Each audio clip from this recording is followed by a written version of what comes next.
Future Oil Painter. Hi, Yuri. Hello. Welcome to the stream. DC, not the superheroes. Dude, this is amazing. Thank you. Jupiter videos, very cool. Thank you. I wasn't expecting people to be jumping into the stream this early. Awesome. Oh yeah, stream avatars. That's right. My stream avatars.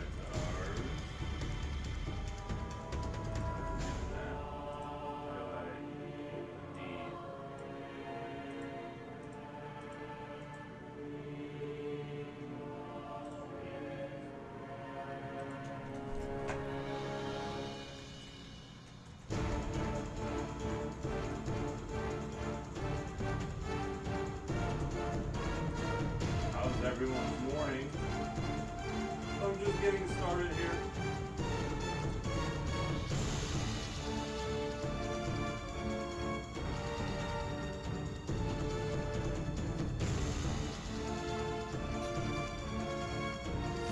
Oh, thank you, Blackpool Jesse. Thank you so much for the follow. Sorry, I'm just getting started. I forgot my stream avatars. Connect. I forgot my stream avatars for the YouTube people. It'll be up here in a second. And thank you guys so much for stopping in. Thank you so much for the early follow. I just got started and I already have a follow, which feels really good. It tells me something's going correctly. P.S. I've set up an Instagram and sent you a message. I think it's called Hand for a Brush.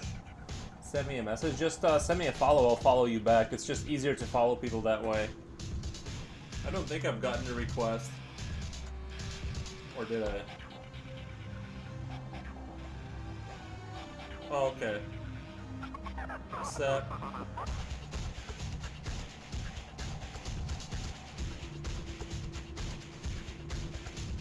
I have your message. I don't know. I can't like click on your account and follow you. Or can I? Okay.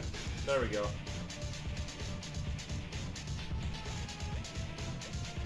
I gave you a follow back.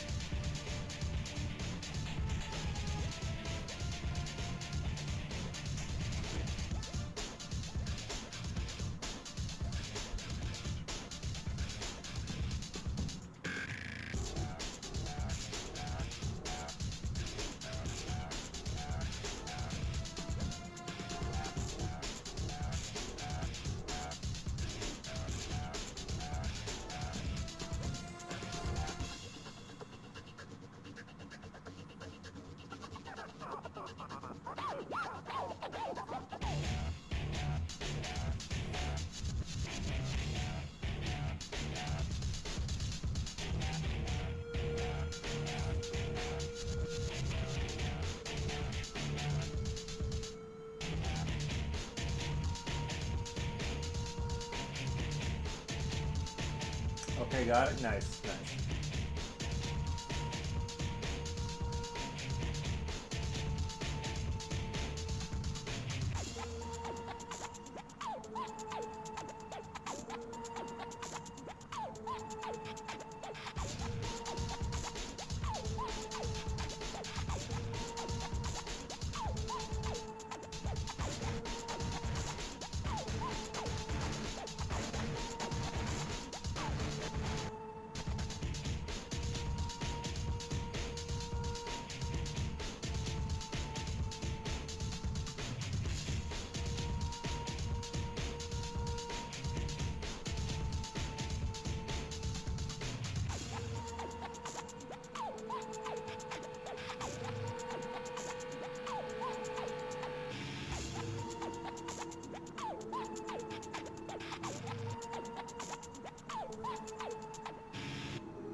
I started a little bit. Hello, I'll be lurking. Need to search for some music so I will have the sound off. Yeah, awesome. Yeah, I kind of started late today because I had to go buy groceries. I had to go clean some snow. You know, there was just things that accumulated through time that I needed to just kind of take care of today.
This is that awkward part of the day when you can literally see the sun move slowly. If you look at like an edge of this light, you can literally see it move. So we'll look at this corner here, and I know this is like watching paint dry, but you can literally see it. Or at least I could have swore. It moves literally like you can see that light kind of that's coming through the, I don't know, it's the wildest thing.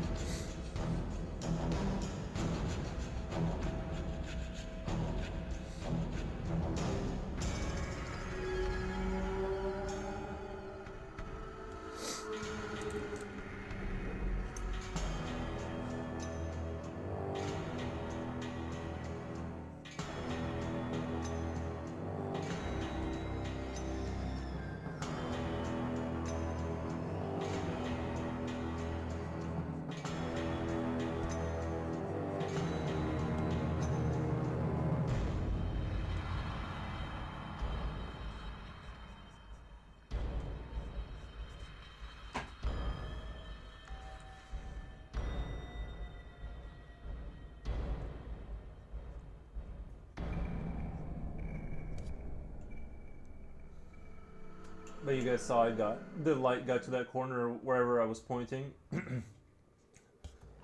Duty call, see ya? Nice.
whatever this is looks badass. Yeah, this was kind of inspired by the Quake games and Doom games, kind of.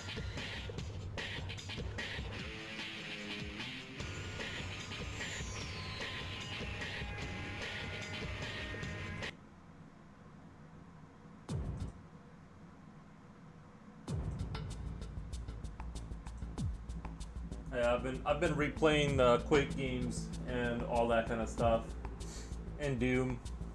So it's just I'm just trying to replicate that same kind of Lovecraftian energy.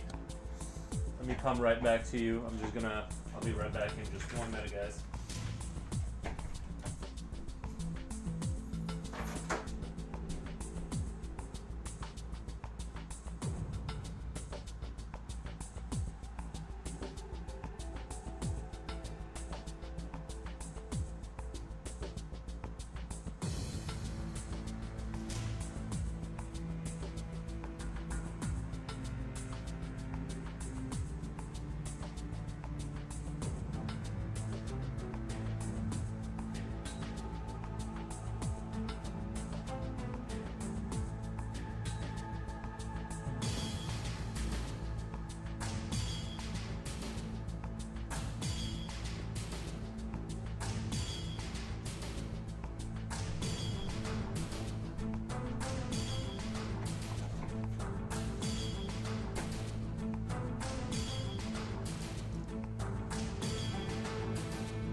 Yeah, this could, if you just got rid of the futuristic looking stuff, like the power armor and stuff, it would definitely fit into the medieval fantasy aesthetic.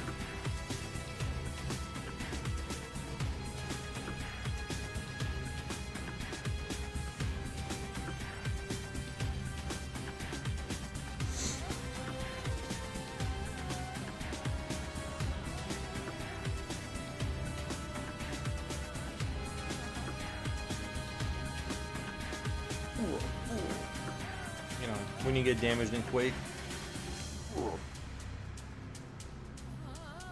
And then there's the jump sound. Well, I can't do that one. That one's a little bit different. It was more like, you know, when you jump in Quake.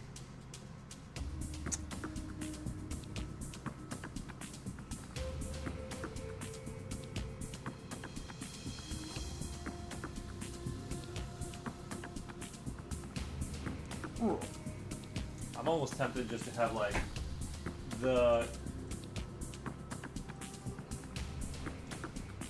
Quake 2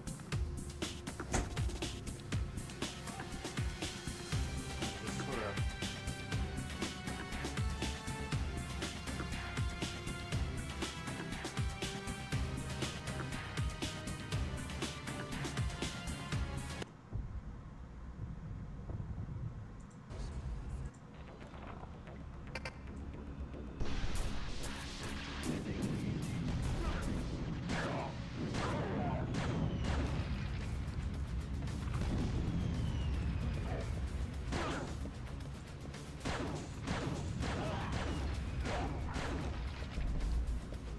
there we go.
Near enemy comm, solid here.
Initiate scan.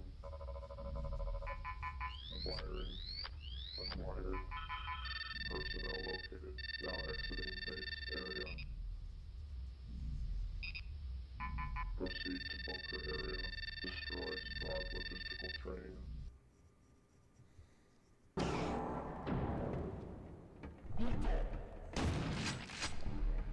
Computer update.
Oh, Paul Mayman art feels very much a mix of Lovecraft and Geiger. Love it.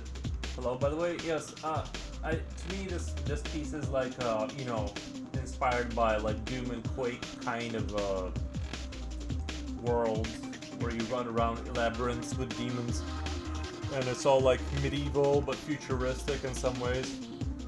So that's kind of like that's sort of my take on it. Is it sort of inspired by those games? But yes, the Lovecraftian stuff for sure.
But yeah, drawing this kind of stuff, I feel very like at home and comfortable.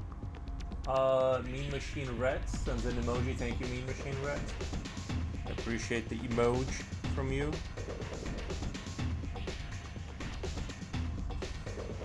But yeah, I'm just gonna kind of chill today and render out beautiful castles from dystopian worlds.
Do love me a bit of Doom. Yeah, those got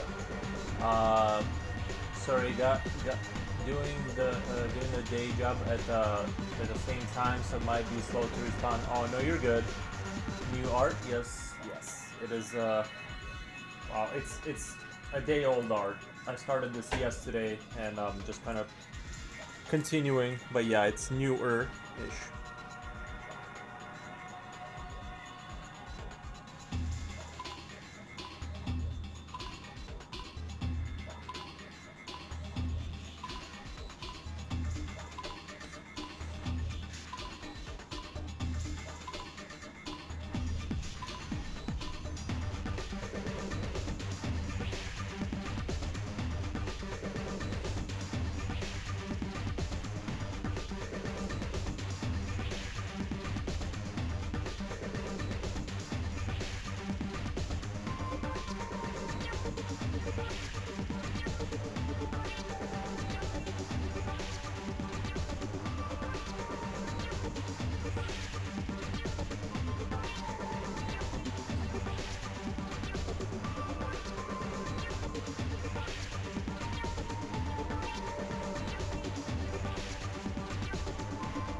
want to be careful with how I shade down the background. I don't want it to overcome the importance of this structure here in the middle.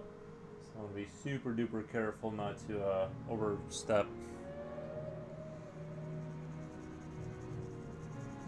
Because there's always so much temptation to start adding contrast.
want more upbeat music right now. The relaxing Halo one is just not doing it.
What's the scene?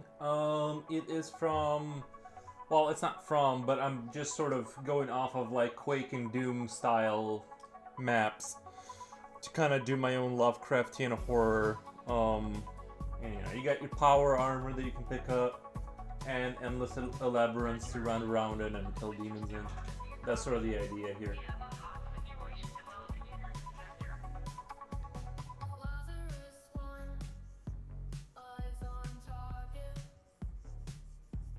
Trying to keep it interesting.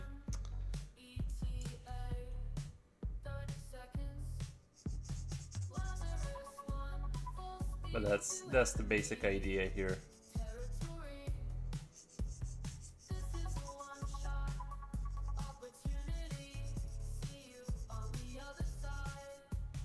Cool, nice.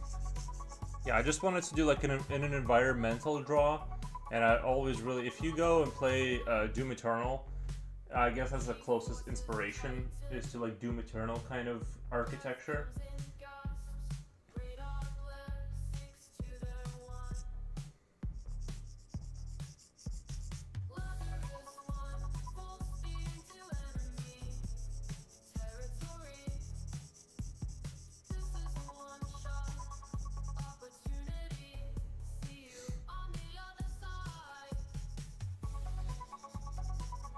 I'm gonna do some foggy fog coming from the bottom to be able to kind of justify rendering out less in the background, so I can keep the focus on this thing without. I haven't played that one. I think the Eternal one, in my opinion, Doom Eternal was like probably the best one in terms of gameplay. And I've just been kind of replaying Quake 2 slowly.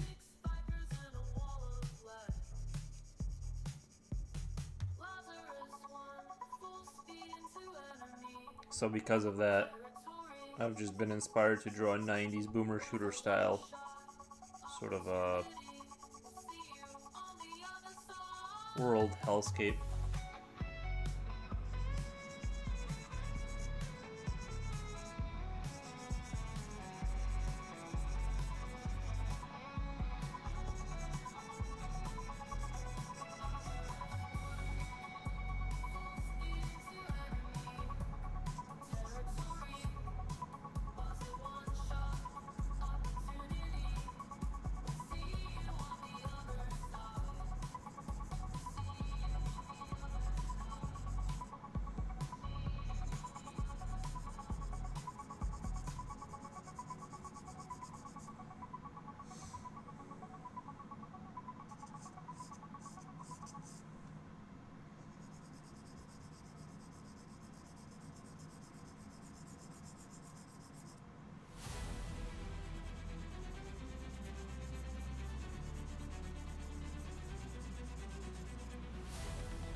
Do you sell your art anywhere? Not yet, not really. I need to start. I mean, if somebody asking for it, I'll ship it. I'll ship it to them or whatever if they want to PayPal me.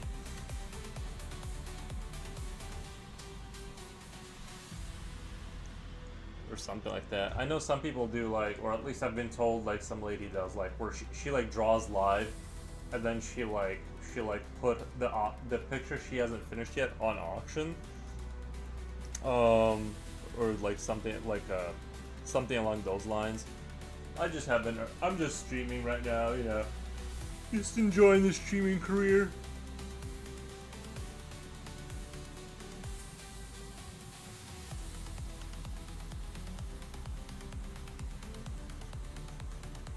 Twitch pays for pencils, but you know what I mean. But yeah, eventually I need to start like selling my art somewhere.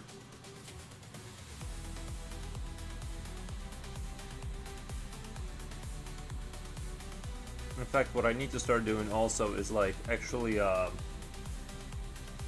fun idea auction. Yeah, like that's kind of like what I heard this one lady does. I don't know like how well it works, but I've been told it's like spectacular. It's like basically her audience bids on the picture that isn't even finished yet, and if they like where it's going, they they can kind of outbid each other. I think I would just like post my stuff for sale after. I don't know. I just haven't gotten that far, but yeah, I need to start doing something like that. I just keep keep imagining like, I don't know, for some reason I keep thinking more along the lines of like, I know I need to build a bigger audience and then I can start posting my artwork somewhere. Or posting for sale, but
I think selling now gives two upper hand moves for marketing. I think selling now, one, lets people support you and market the art they purchase from you. Win-win. Yeah, I need to get around to it. I need to do it.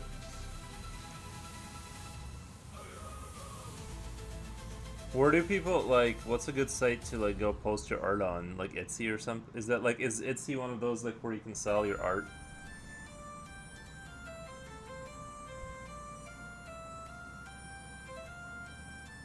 I wonder if I'd be able to sell something like this that's inspired by like a video game, or if that would be like infringement of I don't know. I need to find like a website that artists use or something.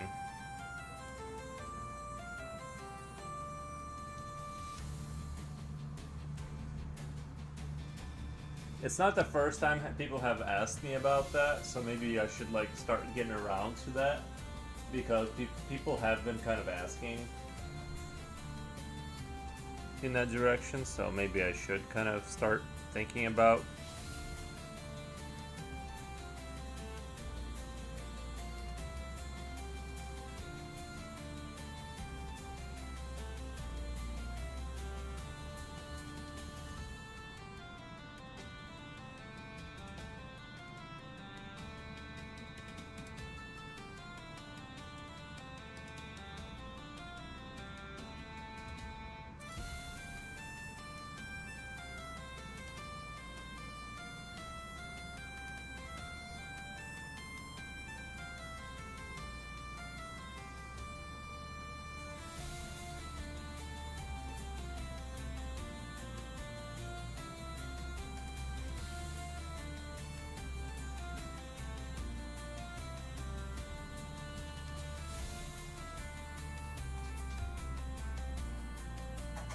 What are you doing?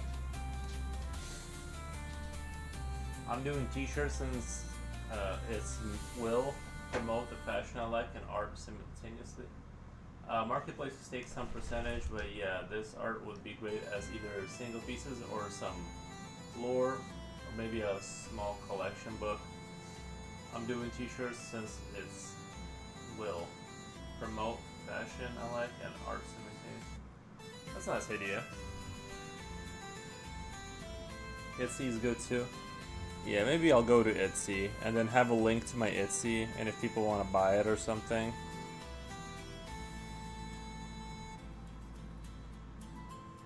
That's probably a good idea. Just kind of move in that direction.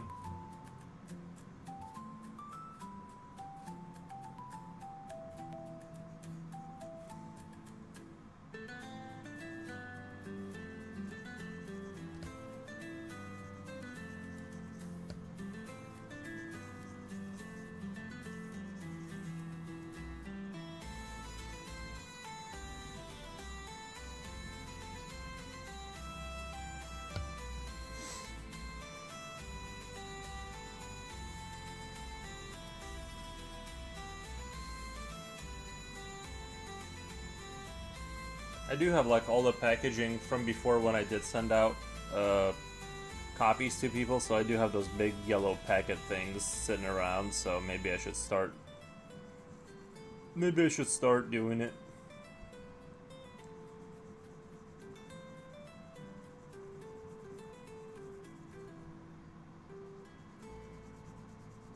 But broadly speaking, I've been streaming, and that's about it. You have super cool drawing style, and the tone paper looks super unique. I bet people would buy your stuff easily. Yeah, maybe. Just the audience. I guess I have a little bit of an Instagram audience.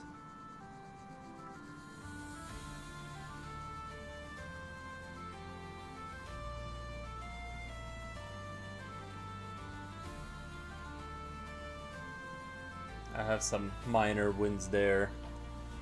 So yeah.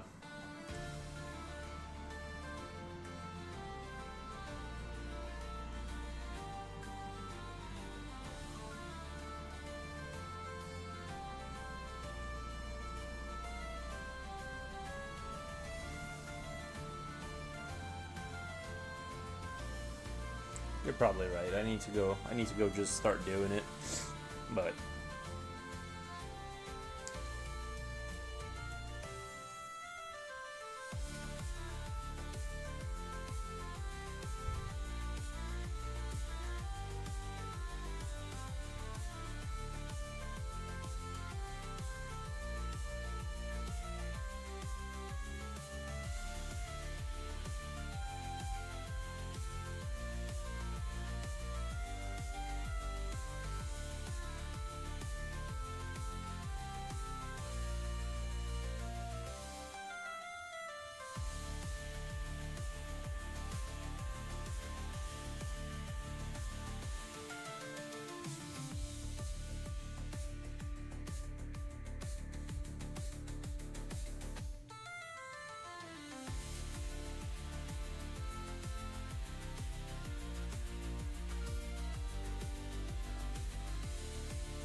one of these days, once enough people ask me about if I sell my art, I'm gonna go yes, and it will be available.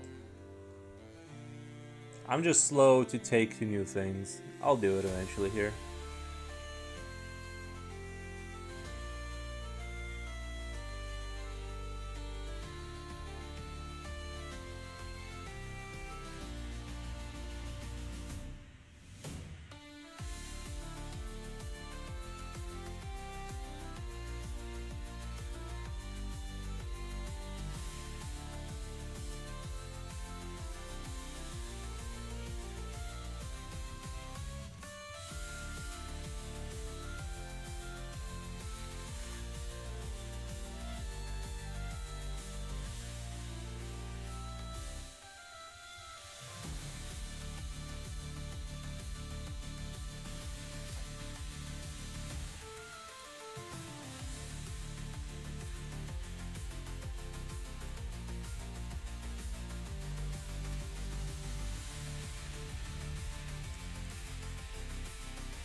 Yes, I'm gonna be back in just a second.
Yeah, I could see myself running down these corridors.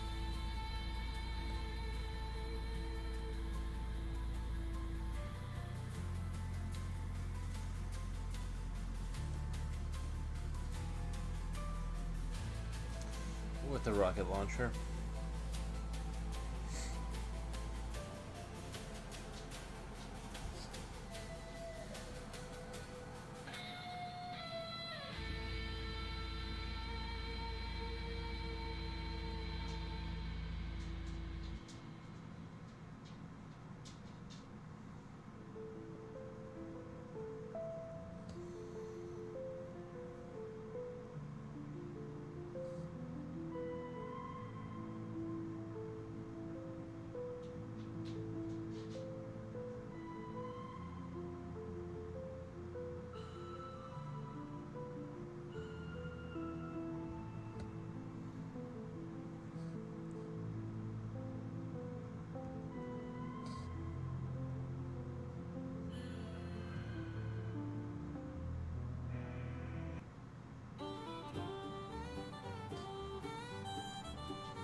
Beautiful staircase. Wouldn't mind taking a walk off the staircase myself, if given the chance.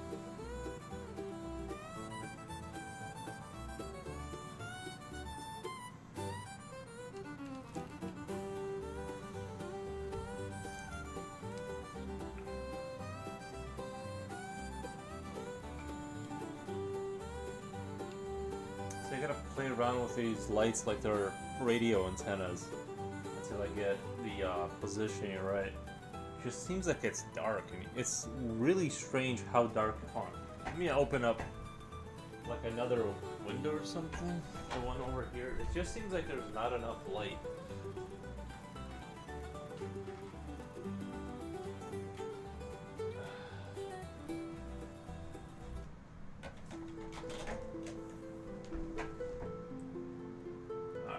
I don't know.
I'm new to the channel. This looks amazing. It has some 40k vibes. Randy, I like kind of was thinking in it.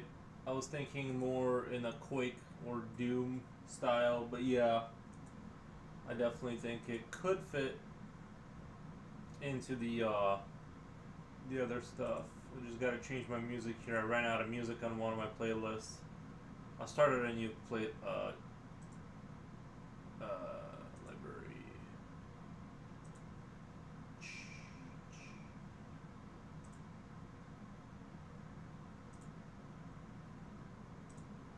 But yeah, I was like replaying the old Quake games and stuff, and you know, Doom. So I'm like, I want to do like, I had this idea in my mind about doing power armor because of like I was playing Quake 2 and I saw the power armor kind of spinning in the air. So I decided to do like my own version of it. It's right here. I don't know if you can see it, but it's right here, being all lit up. I see Quake for sure. Amazing detail. Thank you. Yeah, I mean, I guess like Quake 1 and then like the newer Doom games kind of have the same kind of Lovecraftian vibe to them. Stick around, Randy. This guy is good. Nice. Oh, Horizon Black. I see you were lurking. Nice, nice.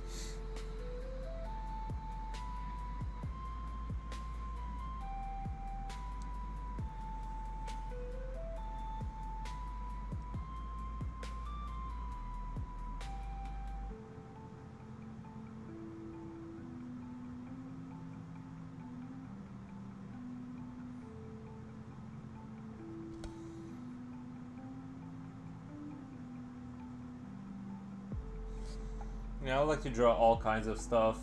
Everything from video game stuff to gnomes. You know, well, I guess there's a rotation of my pictures in the upper left-hand corner, so you can kind of see what I'm up to.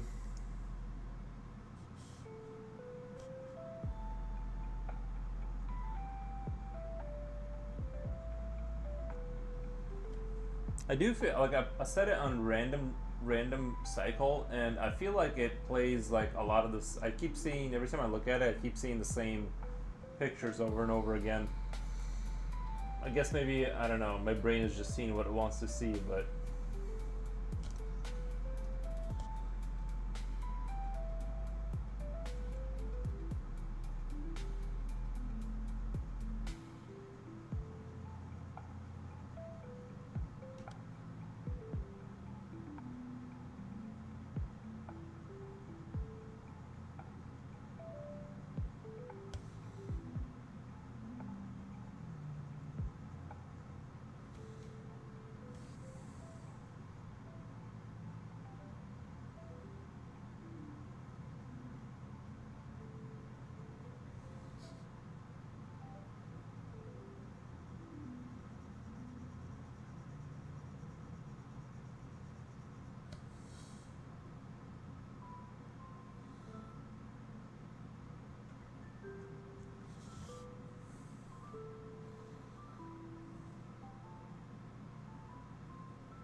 if it's Steam Labs, it's likely only samples 10 images. No, it's OBS. I got a bunch of pictures on there now. I don't know. I feel like ever since I turned it to random, it's like every time I look, I feel like I keep seeing the same ones. But to be fair, I've been staring at them forever now. I add like new ones, but because I just keep seeing like the new stuff, you know.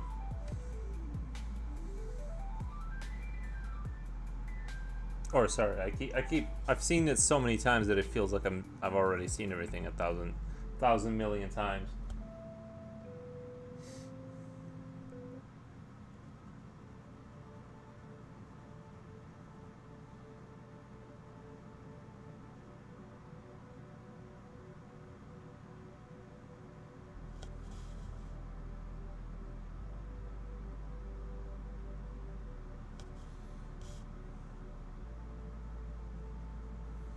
I'm probably just imagining it.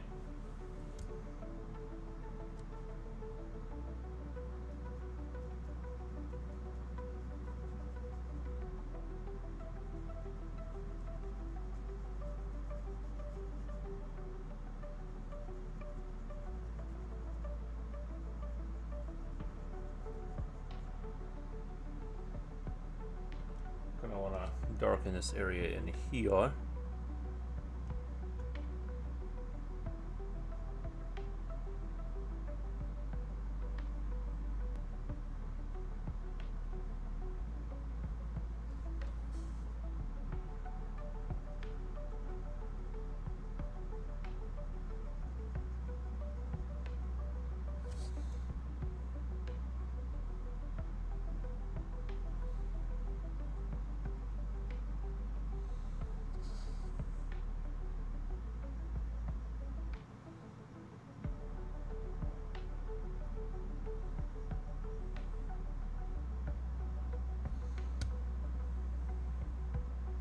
But yeah,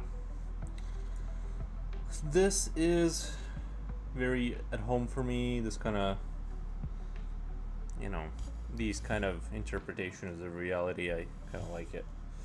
Like it.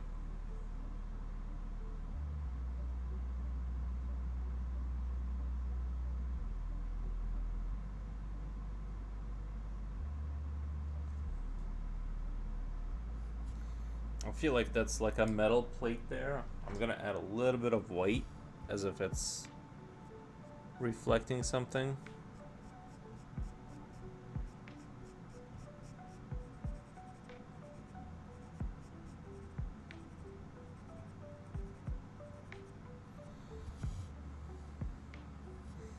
I think that looks a little bit better, having a little reflection there.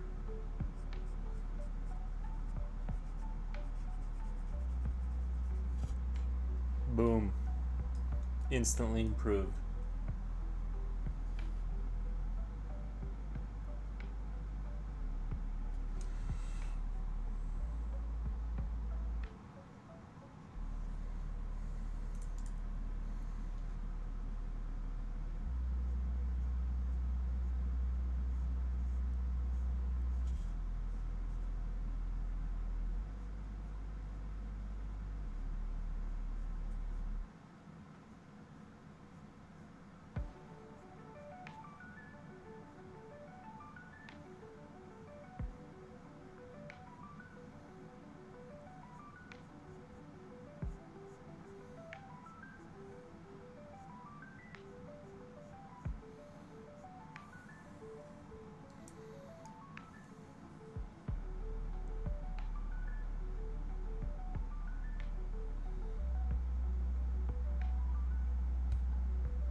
And I want to do a little bit of expansion right there on this metal thing that's holding a skull in.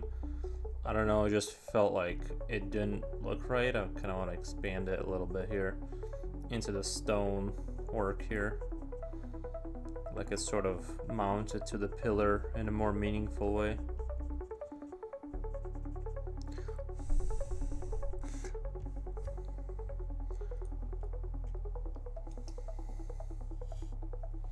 I'm gonna put some bolts in there too.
I think that little metal guard expansion looks good.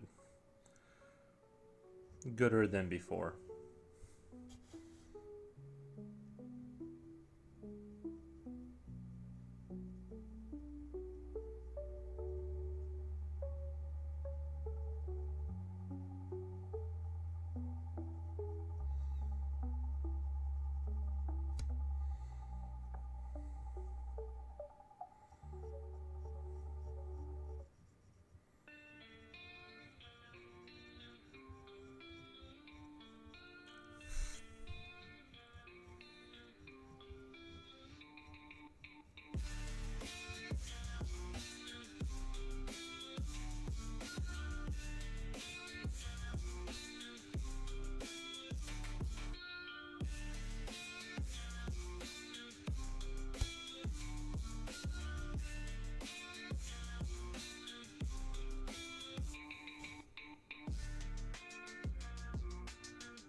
I started my drawing journey a bit late 3 years ago, and I appreciate you showing your process like this. I believe it helps with learning.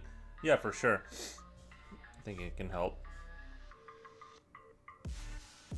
What kind of art do you draw? Is it super cool, like skulls and dungeons and stuff like mine? Because that's the coolest kind of art.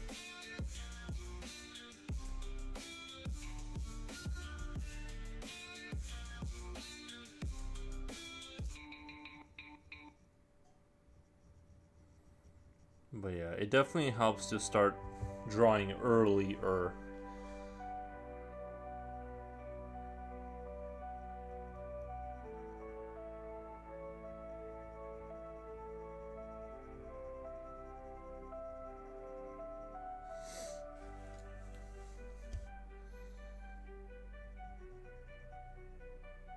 Honestly, I've seen a lot of adults kind of start and get really good really fast. Um, so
I'm trying to learn this in my 30s, quite challengeable, but I'm enjoying it. Oh, trying to learn this in mid 30s. Yeah, I'm in my mid 30s. Um, yeah, no, I've seen a lot of people kind of pick it up and just get relatively good relatively fast. Like within a year, their stuff looked pretty, really good. So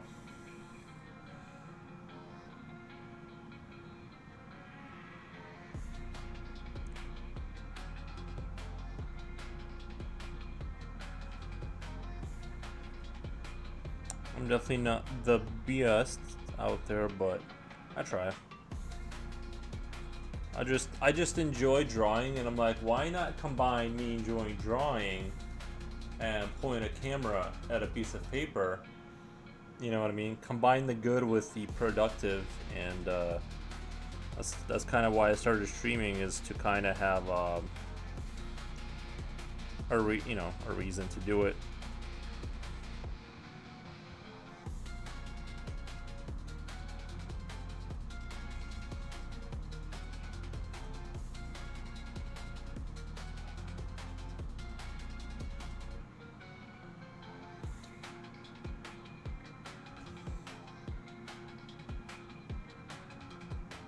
I definitely started drawing a lot more ever since I made streaming a thing, because it's like I have to get on and stream, you know. So I've become even more sort of dedicated to it.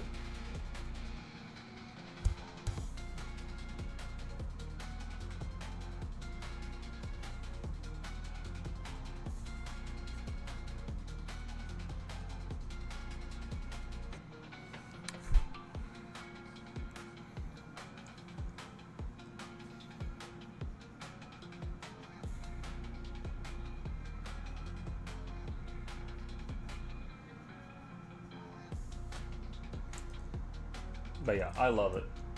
I just enjoy drawing, and I just enjoy it.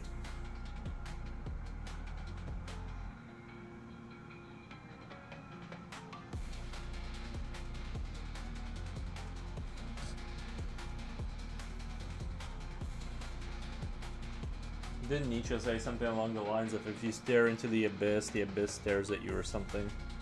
kind of like this picture a little bit, you know what I mean? A little bit of a abyss staring challenge.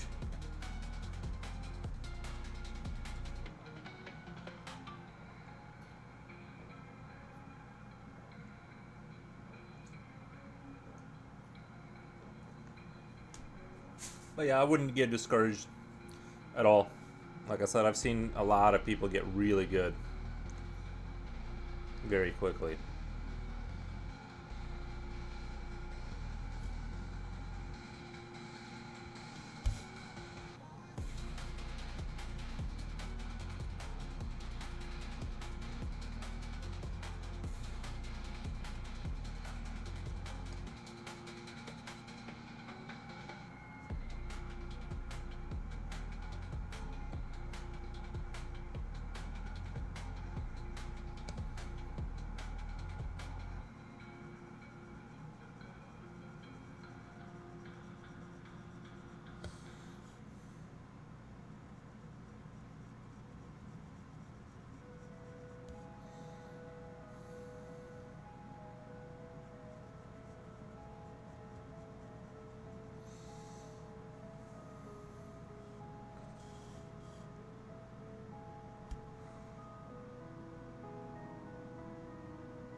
I want to make sure I differentiate between the background and the foreground here, so just trying to be careful.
I'm gonna go up with it, white, like all the way up into here lightly. Kind of get that.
think after this stream, I'm gonna go play some Quake 2.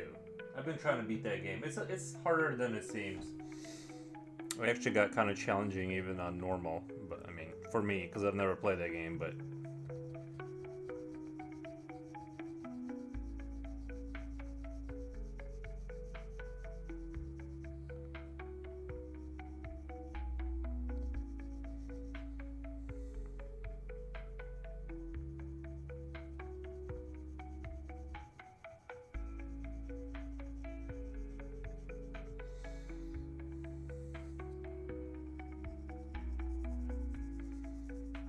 But I intend to beat them eventually.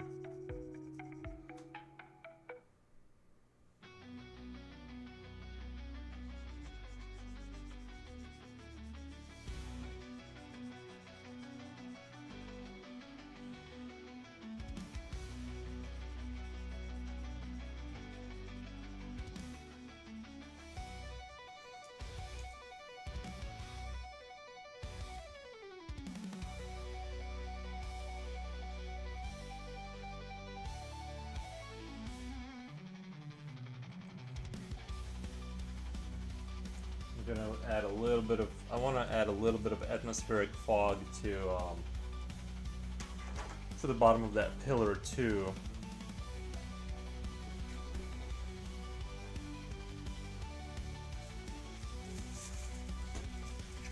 And I'm gonna need my friend Blady Blade.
Man, this wood is so hard on these pencils, especially now that the pencil is getting shorter. I have to like really put effort into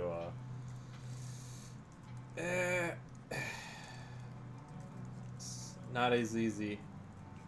This streaming life, it's not as easy as people think. It's hard. It's hard work.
Alright, I kind of want a little bit of fog in front of that pillar, so I'm gonna try to lightly shade.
check my social mid.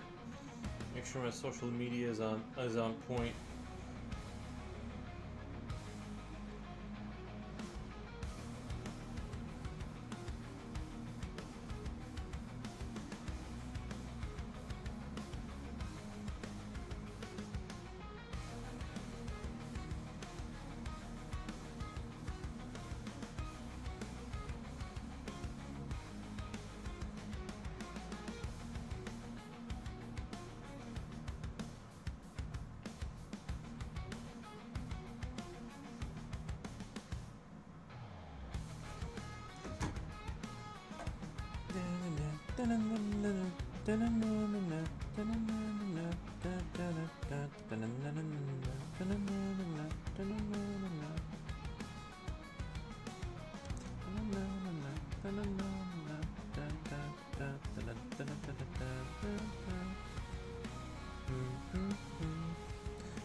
Where did my eraser go? Oh, there it is. I put my phone on it. Duh. I gotta fix my little shadowy shadow here. Make it go in the right direction. I kind of feel like my shadowing started like off really strong with these bricks here, and then like it kind of fell apart a little bit. Just a little bit.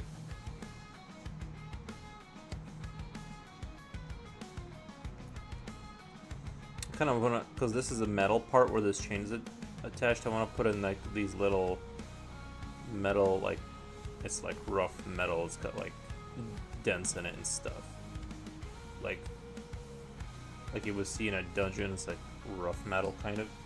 That feels like.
You guys ever hear of that myth that Coca-Cola can help undrain or break through clogs in your drain? I have like a really slow drain in my bathroom sink, and so the water never wants to go down. I've been sort of debating just buying like 3 liters of like Coca-Cola and pouring it down there and see if the acidic nature of it will like break down the gunk or whatever. Now I know there's like better ways to do that, but I want to go with like the most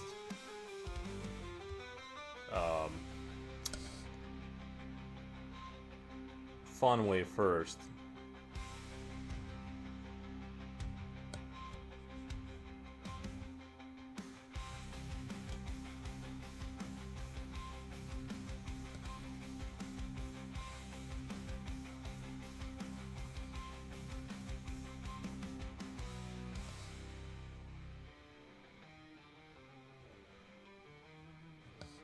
Anyway, I'm gonna use Coca-Cola to try and break through my issues with plumbing.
I think stone is like, I don't know. I think drawing like castle like structures was. Oh, Kulisa, Ninja Jane Art. Thank you so much. Looks amazing, by the way. Thank you so much.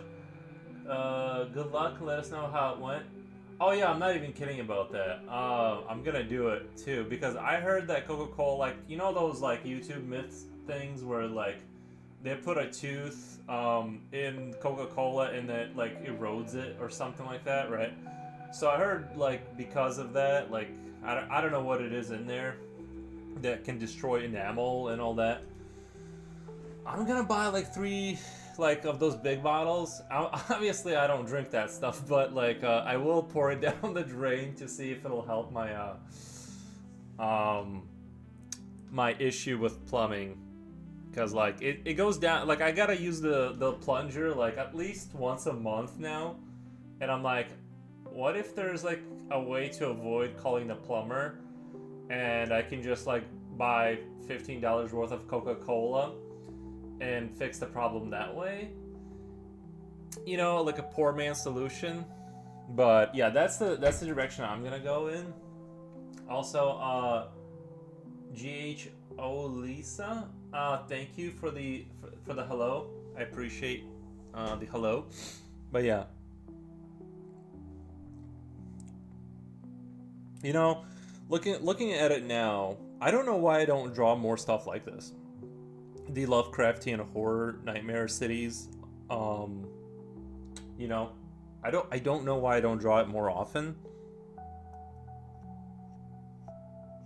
Like, I'm kind of like now looking at it with like these little sort of caved in like things where you put like candles in churches and castles. I'm thinking of drawing like like in a labyrinth like this, like a dystopian labyrinth of infinite like towers, and inside of these like holes are going to be sitting like these gremlin people who are like stuck there, and they just live out for thousands of years like rewriting manuscripts with a feather or something like that, and that's their entire existence for the dark like the grim dark lords that control this universe. Right guys, or am I the only one that thinks that way?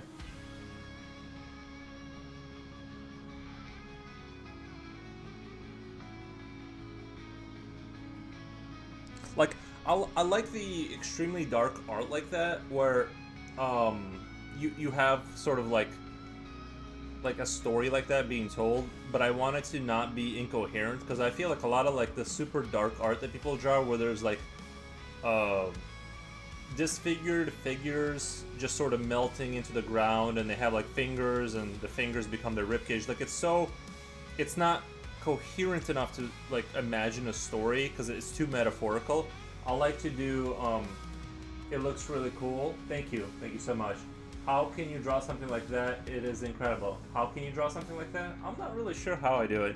I've just drawn for a long time, but but just check this out. Like something like this kind of style, but inside of these towers are stuck like humanoid creatures that have to like, you know, copy scrolls for like thousands of years, and like they can't get off because they'll just die, right? They'll fall into the fog, and it's just like that's their entire existence.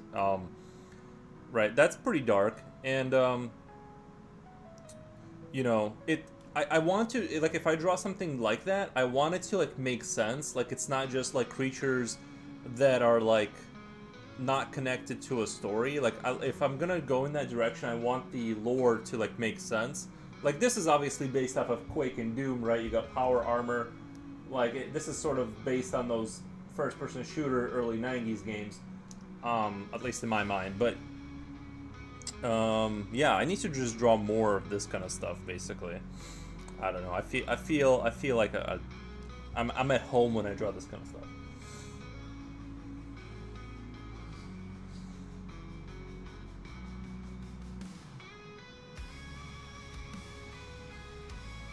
Yeah. I think I'm gonna do like another stone castle kind of like this kind of Lovecraftian nightmares, and I'm gonna call it feral because there's gonna be like all these creatures living out there, abandoned. That would be cool.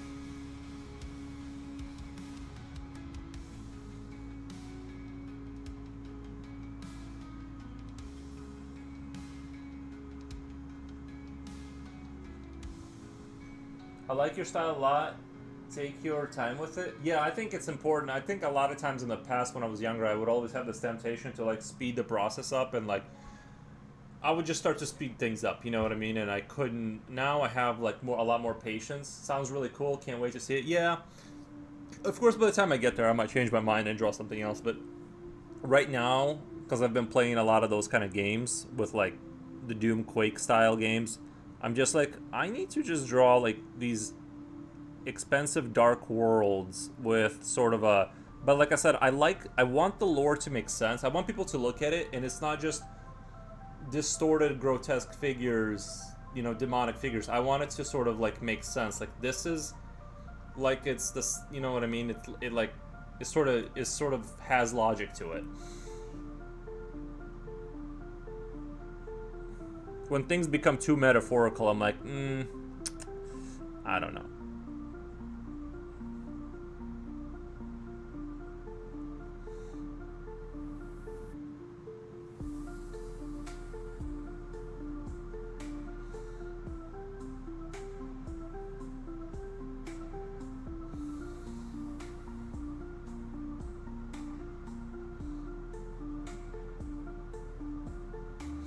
Because being a human is hard, but being a feral creature that is stuck in a sort of a tower, rewriting, you know, manuscripts for the Eldritch gods for an eternity is even worse. So.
Walter, and hey there. This is looking great as always. Thank you, Walter, and thank you for stopping by. This is very inspiring, by the way. So glad to raid. So glad you raided Walt yesterday. I'm very much into fantasy world and creating stories with each piece I make, and your style is truly amazing. Yeah, I think I've been like I've been sort of like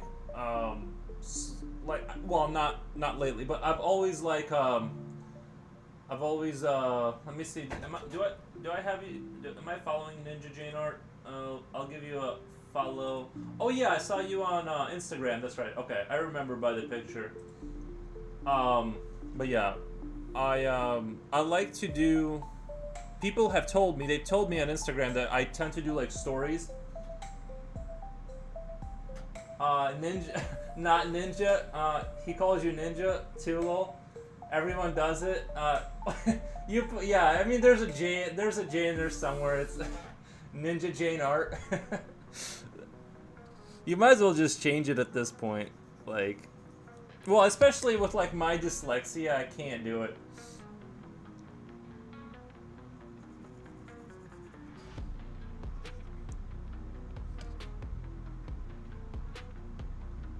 I'm already like a bad reader. If you put letters too close to each other, I can't read properly.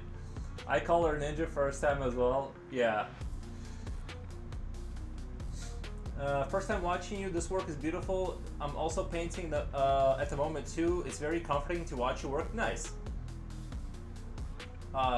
Catherine Machen. Very cool. Changing my name to I am Nina. Changing my name to I am Nina.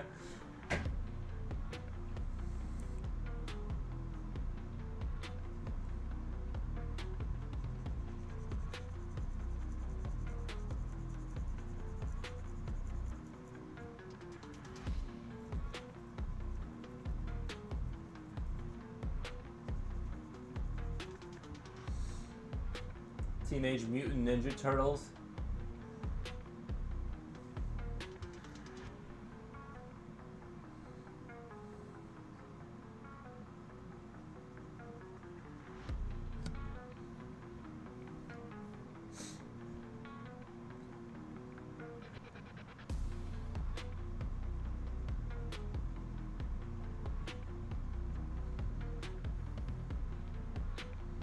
Yeah, I feel like I need to draw. Oh yeah, I was gonna say my art. I tend to kind of like, if I draw a full piece of like an environment, people say there are stories being told within them, and I agree. I think I have a tendency to like tell stories. You can kind of imagine how that world would work, because I'll add enough things in there that you can kind of imagine where things are going, and yeah, so that's cool.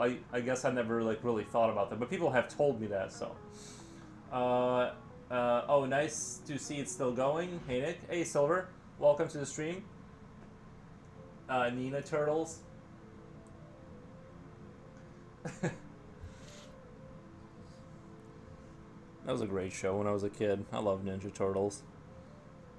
I don't know how Ninja Turtles, like, became so popular. Just, you wouldn't think that would catch on so well, but it did. They're still making movies about them now and then. Yeah, your drawings have so many layers to them. I love it.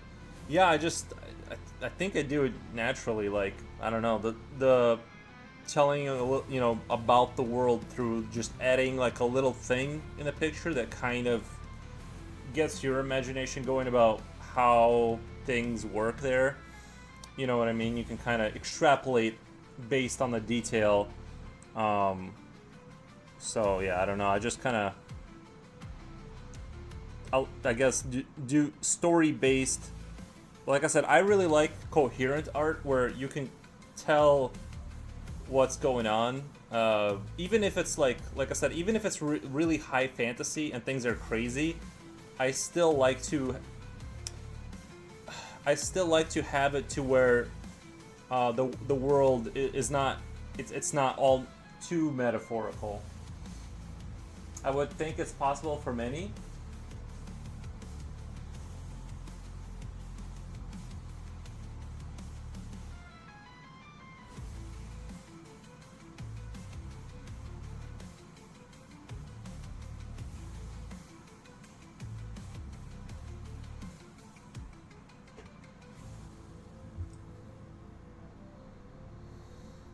I'm trying to be very careful about where I shade because it's always tempting to add more contrast.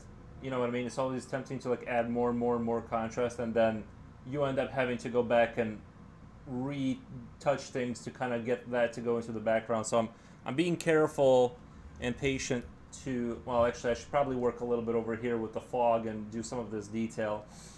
But yeah, there's always like that dilemma. Your brain wants to add contrast everywhere so you can see things better. But in reality, you have to keep in mind where you don't want things to start disappearing into the. You don't want this to disappear into the back by adding too much. You know, you guys know what I'm saying.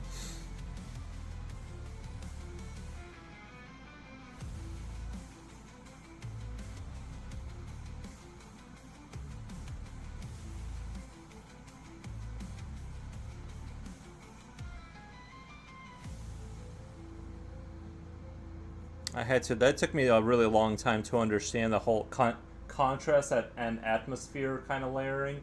Not that I've really mastered it, but you know what I mean.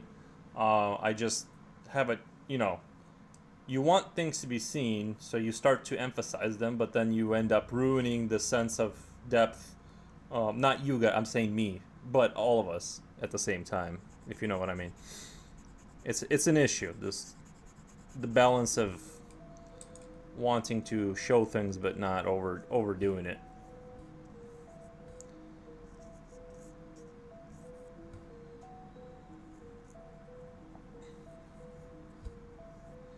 I was also thinking about doing a. Did you go to art school? Nah, I'm not.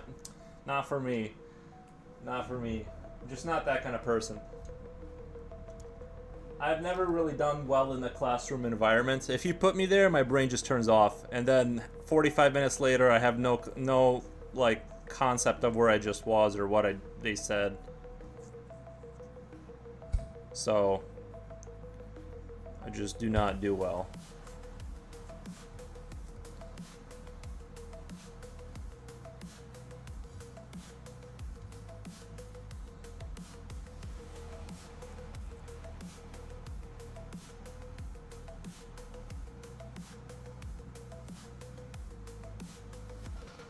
Hopefully this doesn't come out too silly. I'm hoping to get this to where it looks like it's all comes together, kind of. I'm a little bit worried about doing this right here. This might kind of, hope it doesn't fall apart.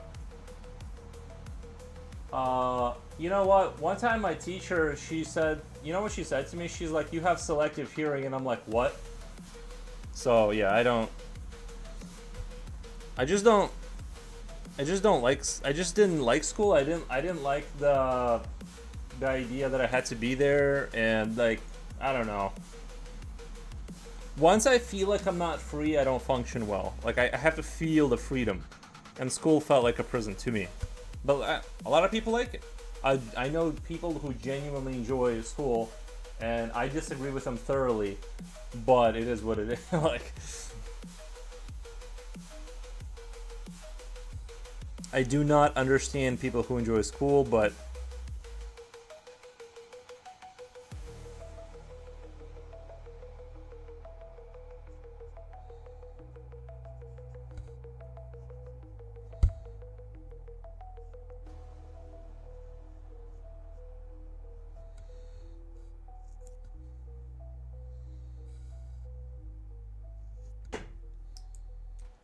I think dissociation, though, is like where a lot of my good ideas come from. When I'm just like zoning out randomly, obviously the shower is like a lot of good ideas will come from there.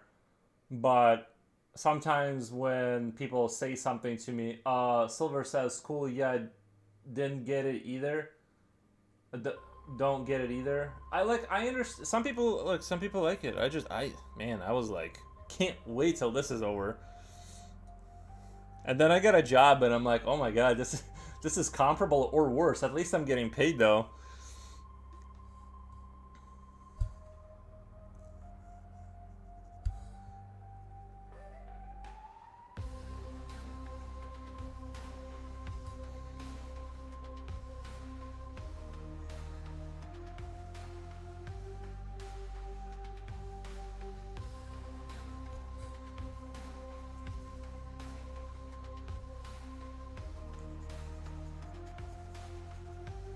Yeah, a lot of my good art ideas come to me when I'm talking to people, and I start randomly zoning out while they're saying something to me, and I'm like, I didn't love school, but I did love learning. There's a difference. Neither one. I didn't like either one of them. No, I'm just kidding. I hate. No, I do like learning. You know, but it does tax your mind a little bit. So I'm like, I don't know. You're in an environment surrounded by strangers every day, those that could become problems, yes. But there's good as well, depending on how each school is handled by its staff. That's true. It all depends on your, like, yeah, I think, like, obviously it depends, like, you could just get lucky with the people you're surrounded by. But that wasn't enough. I need to, like, listen, I'm a professional daydreamer. Like, I need time to daydream all day. If I don't get my daydream hours in, it's like I'll start to become sad and depressed, because it's like I don't understand how people cannot spend like a bulk of their time alone. It like doesn't make sense to me. Gonna lurk for a bit. Oh, awesome. Yeah, I actually did. The reason I got on late today is because I had to go. What did I do this morning? I went to go buy groceries. Then I had to clean the snow off my car to get the groceries, so that took a while. My fence, well, it was hard to open the fence to get to the car because there was so much snow piled in front of it, because I've been sitting inside the house for like a week straight. So I'm like, I'll wait the snow out. And so, Yeah, there was a bunch of shit. Like, it was hard to. It took me like an hour to get out of the house because there was so much. There were so many layers of things I've ignored, like my fence being blocked in, the car. By the time I got my groceries done, it was like I spent like an eternity trying to get out of the house. But yeah, and then I cleaned. I did clean before I streamed, so that was good. Let's see. I've been really focusing on keeping my kitchen clean, so I always start there. Even though, like, because I use air fryers a lot. Air fryers just means that you're gonna have fat everywhere that you have to like re-clean up. And I've been trying to be very diligent about my upkeep on the kitchen, because like that is the one I can tolerate other kind of not being clean, but the kitchen is where I cut off the my tolerance towards that goes to zero. The kitchen needs to be clean, otherwise your whole house feels like you live in an insane asylum. But for chair, hi people of the interwebs, hello. How are you doing today? Oh yeah, you set up the Instagram account. I haven't had a chance to like really lurk and like check it out too much, but I did get your message and stuff. But it's easier just to follow people. Yeah, it's awful otherwise. Yeah. It's I think as I've gotten older too, my tolerance for like I tolerate not being clean less now, and I don't experience the same level of dread when I clean. It's so I've become cleaner as I've gotten older. Doing good? Nice. Are we gonna talk about architecture again today? Because we can do that. Yeah, leaving dirty dishes out is insane. Oh, I've done it. In my eyes, yeah, I've done it. But I don't go past 3 dishes. I think if I have a cup, bowl, I mean, like I live in my house alone, right? So I have literally one bowl. Like I don't have, my dishes can't stack up because I have 2 cups, 1 bowl, 2 forks. So like, you know what I mean? Like it's not possible for me to have dishes because like I run out immediately, which is why I clean what I use immediately. Yeah, like for me it's just logistically not possible. I don't have enough things to get dirty, and I've made it that way on purpose. I only have like literally no architecture, please. I'm tired of it, lol. No, we won't go there.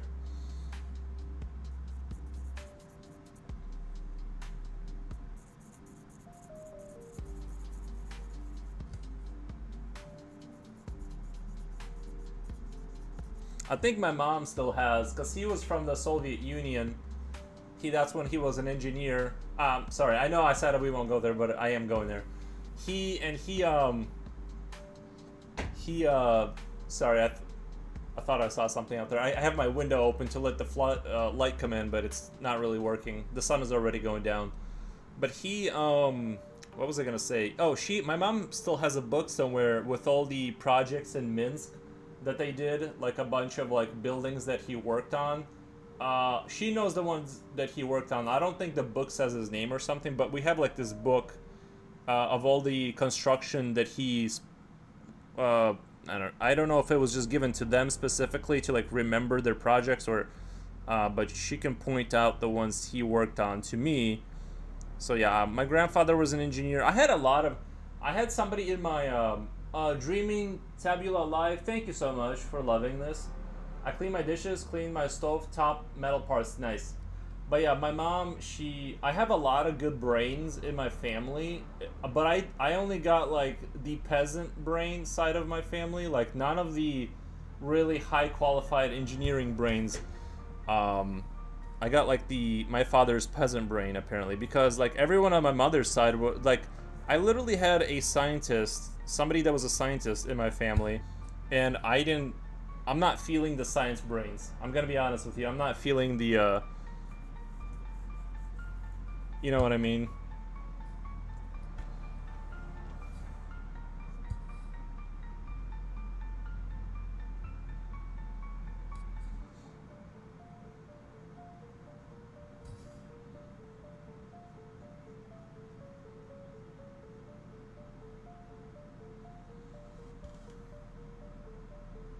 Oh, cool. Russia actually did some really cool avant-garde architecture, 1920 to 1950s. I know Stalin was like really obsessed with. He like, you know, they did a lot of those 5-story gray kind of block buildings to get the population inside of buildings, basically, after, you know, the war. But Stalin in, I think, Moscow, he forced the building of like a lot of very fancier architecture because he believed that was important.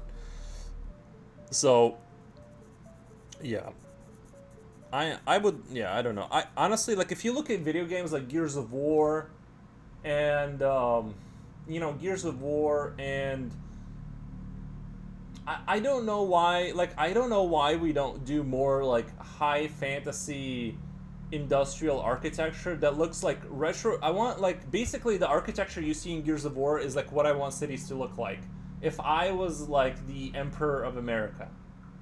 I know that's not how it works, but if I had the ultimate authority to force like architectural style, that's what I would do. Is like, basically it would look like this but more humane. Like, it wouldn't be totally, there wouldn't be like skulls in there, but it would be like, it would have like beefy metal parts, columns, you know what I mean? It would be like, it would look really cool, I think. And statues of like Quake champion, you know what I mean? Like characters from like video games would be sort of the monuments in the city. So, you know what I mean? I think people would understand the satire, I hope.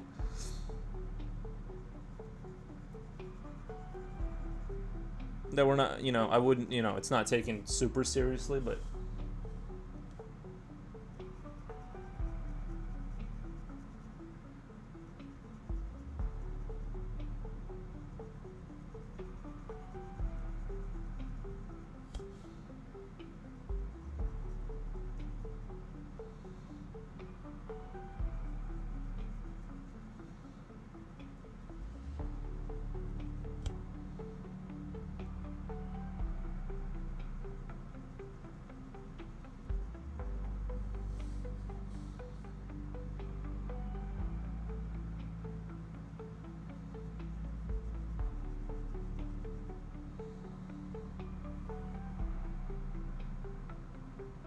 lol, yep, we should have some of that Gears of War cool stuff. That's what I'm saying. What's your fave video game? In what terms, though? Because I have video games that, like, I like for aesthetics. Like, my favorite game or universe is Gears of War. I like the universe. I like the art direction. I love playing through the campaigns, but I really don't like the multiplayer all that much. I think it's okay, but it's not for me. But in terms of, like, my favorite game... Oh man, that's a hard one. Because I am a diverse gamer. Like, I'll play strategy games and shooter games and third-person shooter games, and, you know, so I go between genres often. It's really hard to say. That's a tough one for me because, you know, like right now I'm playing through Path of Exile 2 and I'm really enjoying Path of Exile.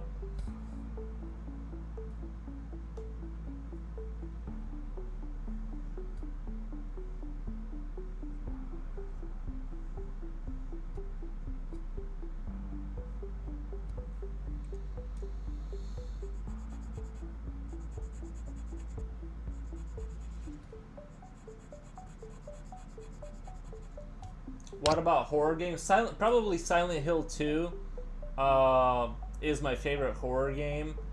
I didn't play the remake yet. I'll wait till it's on like a deep sale, or maybe I'll pick it up. But I love Silent Hill 2. That was a really good one. Yeah, the music was great.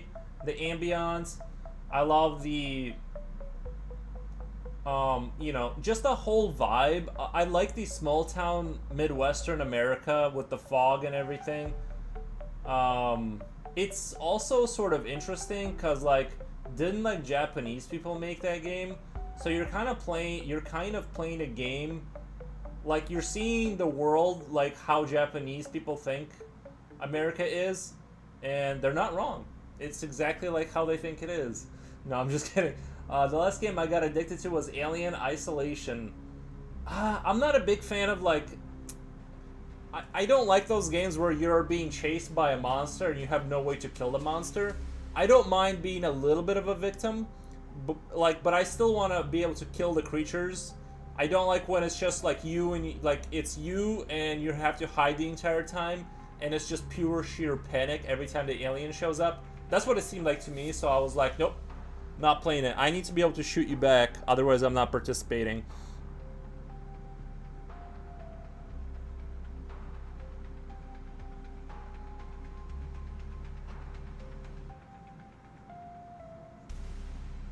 But I do love the aesthetic of the retro-futuristic aesthetic of that universe. I really enjoy. Here's the thing about Isolation: the monster is actually smart. Yeah, it got my heart racing low. Yeah, I don't like when it's like that. I like it when it won't be tricked twice. But if it, yeah, I don't know. I haven't played that game, and it doesn't, which makes it terrifying. I don't like games like that. Like, I need to be able to shoot back at least somewhat. Those games are fun to watch when people are playing. Yeah. I'll watch you play it. I'm not playing it. It seems like you're training your brain. You're basically giving your brain what it needs to have a nightmare later that night. You're literally pouring nightmare fuel into your brain when you play games like that, because you're spending hours pretending to be a victim against like a super alien thing. It's like, how are you not gonna get nightmares after that? Yeah, like I said, you're just directly injecting nightmare fuel into your system.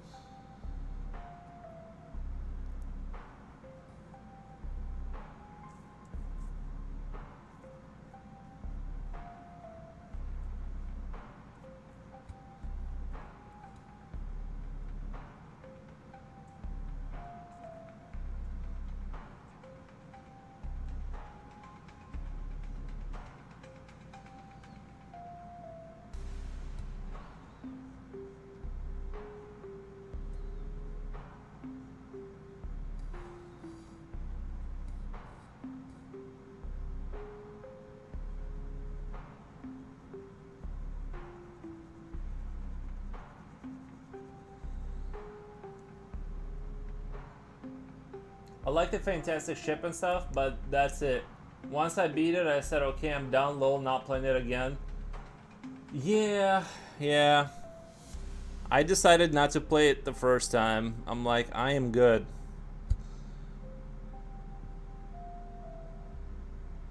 It didn't strike me as my cup of tea kind of game.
That's what it will say in my tombstone. Defeated by Alien Isolation.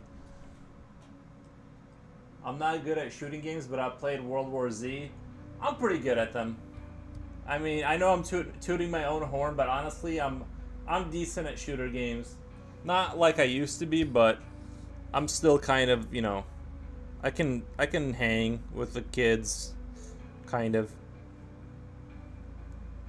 I think for my age, I do okay. I just need to be placed in the appropriate bracket and I'll do okay.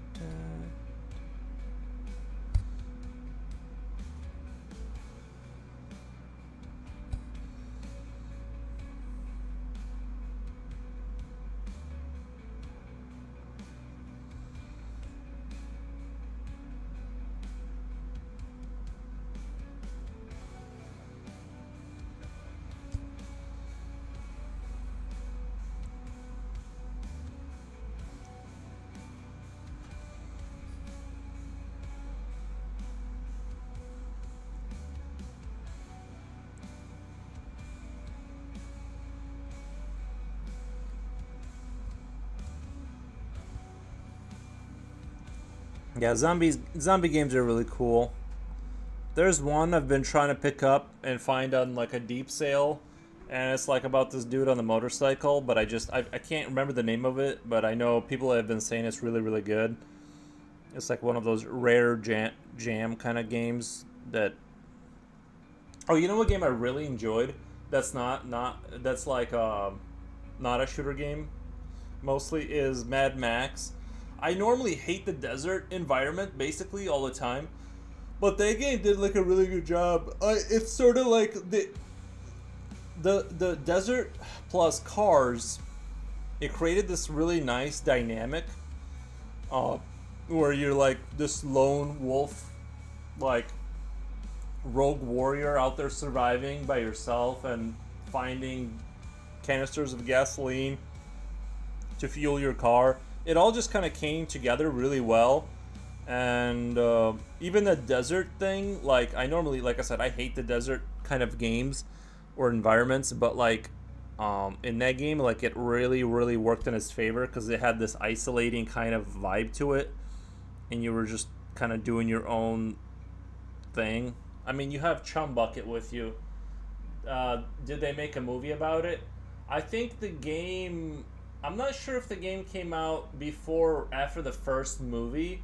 I think it came out around the same time, but it doesn't really follow the story of the first movie or anything like that. It's just you're just a dude.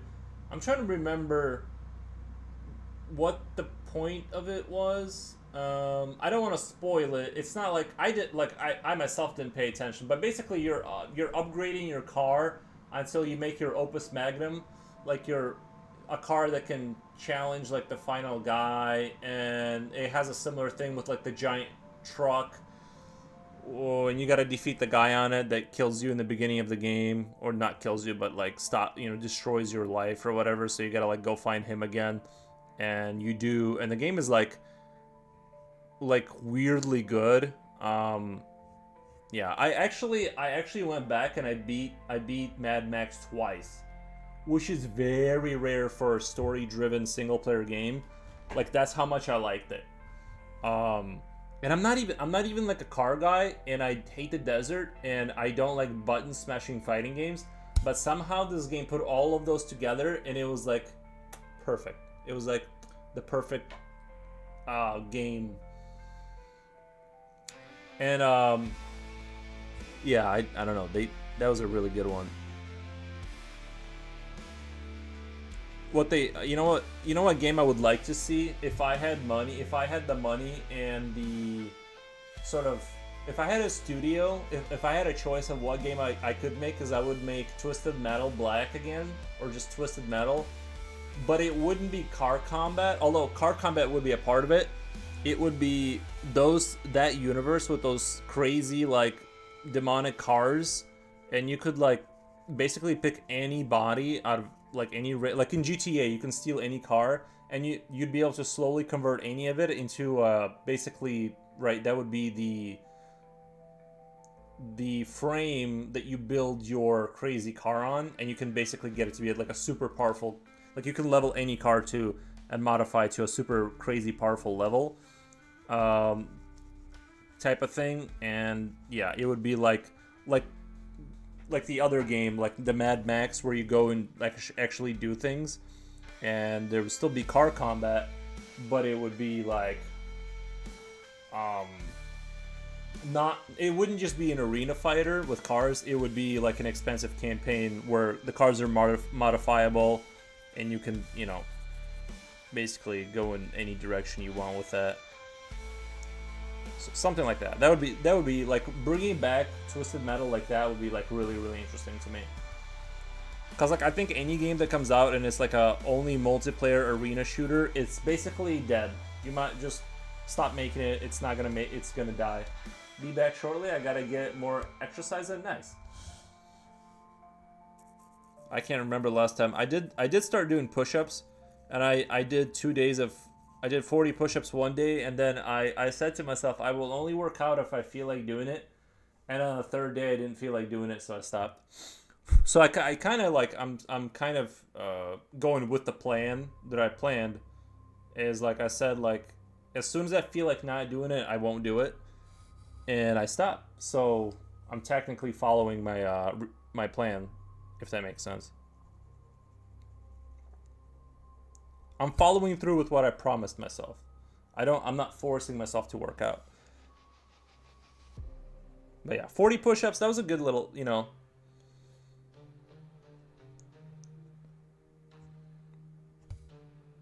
probably could have done more, but I didn't feel like it. Like I said, I'm more in it for the gonna do some squats tonight with calf raises. Oof, that sounds brutal.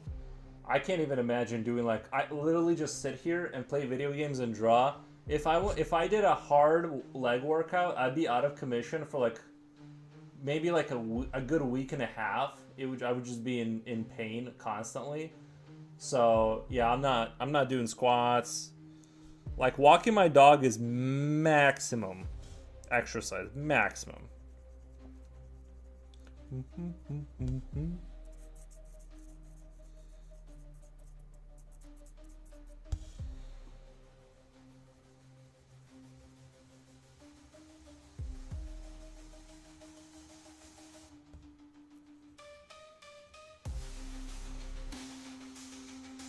But yeah, someone needs to give me a bunch of money to remake Twisted Metal games into a GTA-esque campaign, or Mad Max, where you have car combat, but it's a giant campaign map where you go and take out bases, upgrade your cars, establish your own bases that produce resources. It wouldn't be overly complicated, the mechanics for that, but you'd still have strongholds. And I think I honestly, I know I'm tooting my own horn here, but I think I would be good. I would make the best Twisted Metal game ever. What dog do you have? I have a pit bull. I have a pit bull. Well, he's not a pit. He's half pit bull, half something else. It was my friend's dog. Then he gave it to me, and yeah, I've been having him, but he's definitely got pit bull blood in him. I'm just not sure, but he's also huge, so it doesn't make any sense. They made a movie about it. No, they made a series. Didn't they make a series about they did? I saw the new Twisted Metal, and I got super excited, and then it was not even dark. If you go back and play the PlayStation 1 and PlayStation 2, it was this dystopian nightmare. There was fire everywhere. Everything had this. Everything was imagine clowns and fire and miniguns. It's when I saw the new show, it didn't feel anything you know what I mean? What they were talking about, or the original games. I just don't understand how they it didn't even feel like Twisted Metal to me. So they need to just give me the money. I'll make a much better Twisted Metal. I'm in my 40s. Well, God only knows. They probably had a tiny budget. It's probably not even their fault. They probably got a pittance of what they were looking for, so they couldn't get all the visuals they wanted. I'm in my 40s, so until I was 25, I was a super soldier. After that, architecture school, architecture job, marriage, kids, forget about it. I'll just skip the getting married part, and I'll just chill. Or at least I won't look for it. I'm just gonna kind of just live a super chill life. If I get married, I'll get married, but I'm not going out of my way to look for it, basically. The advantage of that is the amount of resources you need if you just chill with your dog. That's the mood. That's what I'm saying is that's what I believe you should do. And it's I honestly I can't tell you how much I love my life. I wake up every day, I play video games, and then I stream. The amount of money I need to survive is very little, because I bought my house, and I'm not flexing, but I bought my house cash. I bought my car cash. Everything's paid off. My consumption of resources is very low. So I'm if I were to have kids, I would have to go back to a real job. So I'm ugh. Don't force yourself. Just go with it. That's what I'm saying. I'm not telling anybody not to do it. I think it's wonderful that people go do all that. I'm just saying that, like, for me, maybe, but I'm also gonna just chill, and that's what I'm saying is, like, don't force it. I don't have problems, and I don't want to create problems. Like, you know what I mean?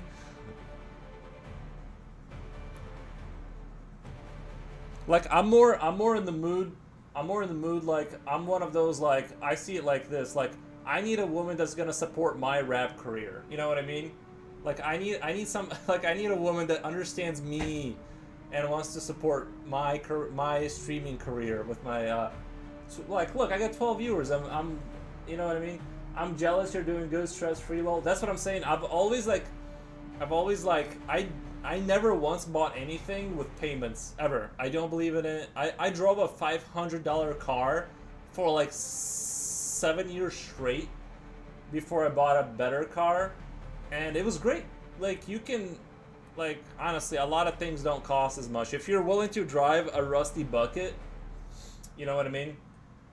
Yeah, don't worry, marriage is today not the greatest. If I was single, man, I'd be rich, lol. That's what I'm saying is, like, that's why I'm like, maybe I should just quit my job and become a streamer or something, because it's like, I don't even need a lot of money to, like, get, you know, I like, basically I'm at a point where, like, I need to make another $500 to, like, close the gap, and I'm good. Like, right now I'm burning through some money each month, but, like, I don't even need a lot more money to, like, to not go get a real job. But if I got married and had a kid, guess what? Guess who's going back to the manufacturing world? Me. Yeah, that's the thing, teach me your ways. You have to literally, like, I don't know, I guess, like, a lot of I never really spent money. You know what I mean? I never really spent money. And, I mean, I did buy a motorcycle, I did buy a sports bike and stuff like that.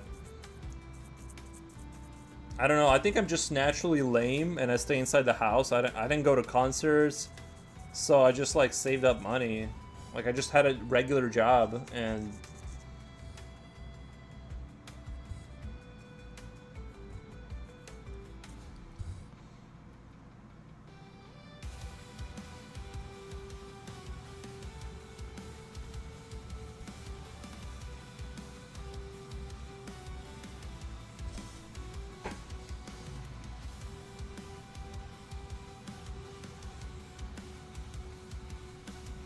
but one of the secrets is, like, do art, because think about it. If you do art, I think that's the best you can do, is to save and chill, but forever. And, like, I actually, if I could go back, you know what I would have done? Back when I started working and I lived with my parents. Oh, Japochi, hey you king, thank you, Japochi. Man, thank you for stopping by. But here's what I would do. If you're still living with your parents, here's the secret. Go get a job, and all your money, put it in a high interest, like, whatever. Like, you can get probably 5% out of, like, I forget what it's called. I got, like, 5% of my interest on my money, right? Some of my money. And don't spend any of it. If you're living with your parents, go buy a $500 car, go to your job, or whatever, that's local. You know, you don't want to go get an apartment, because now you're burning through money. It's a mistake. Like, go get a job that's local. Put all your money into, like, a 5% interest, and only buy things out of that 5% interest. In, like, 3 years, you're gonna have, like, you know what I mean, off of, like, so let's say you're making 40, you're saving like 45,000. In 5 years, you're 80, so that's like what, 80, 120. So $120,000, you're probably gonna be raking in like 400 a month, and just only spend that 400. Just live off that 400 in your parents. And so you do that from 18 to 19, 20, 21, and then just keep doing it. Like, just keep doing it. Don't stop. Just don't spend your money. I would have, honestly, if I could go back, I would just spend the interest rate money. I wouldn't have bought a motorcycle. I mean, I'm glad I went through that phase. Don't get me wrong. It's like, you're young, you want a motorcycle, but man, the amount of money I've spent on all that crap that I could have saved. What if you got to help your single mom? What if you got to help your single mom?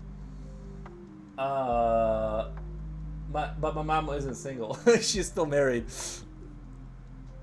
I'm not sure if I'm understanding the question. My mom, she's married though.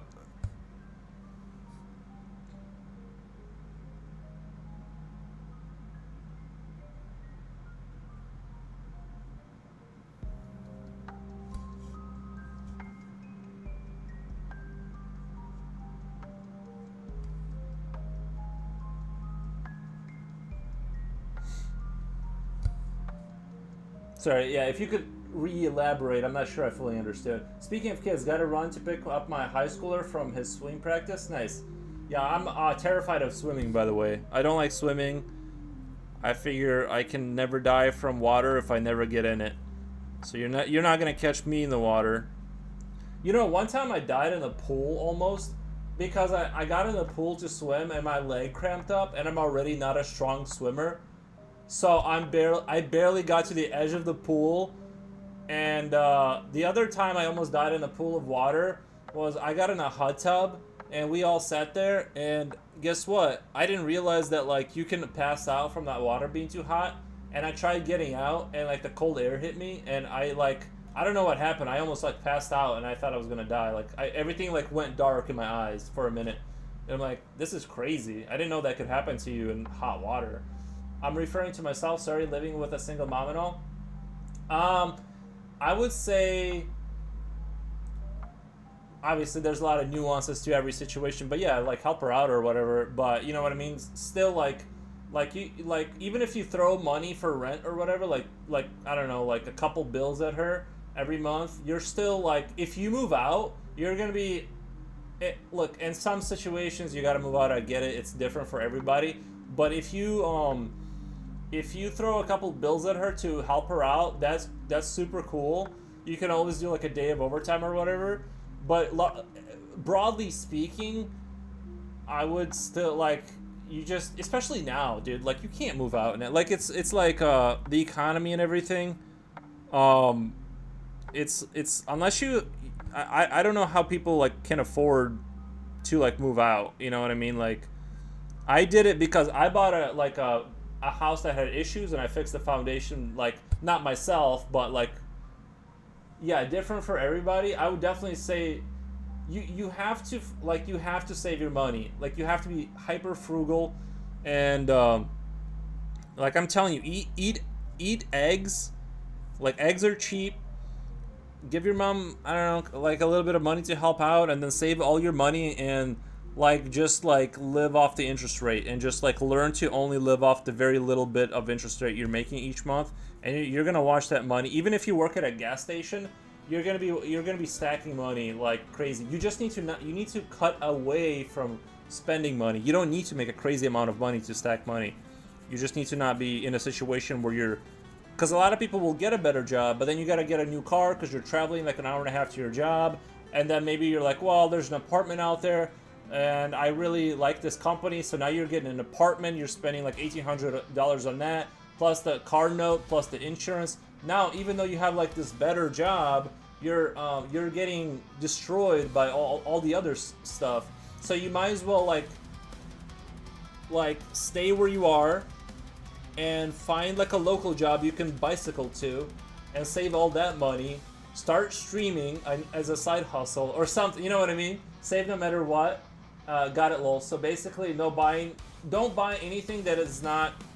Obviously, if you're gonna like do a side hustle like or something, like you're gonna have to spend some money. But I'm saying don't buy anything like that isn't a necessity. You know what I mean? Like if your shoe has a hole but the shoe is functional, you don't need new shoes. You know what I mean? Like if your car is, you know what I mean, having a hard time going into reverse, but you can park in a way that you can still drive it to work and back, you don't need a new car.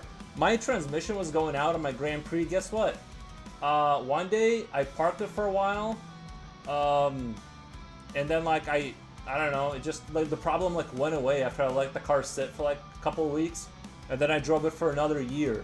A lot of these problems just go away by themselves. Like you know what I mean? Like you don't. I think people like way overshoot how much they need to spend, how much they think they need to spend on new stuff. Like I said, I drove like just a crap car forever.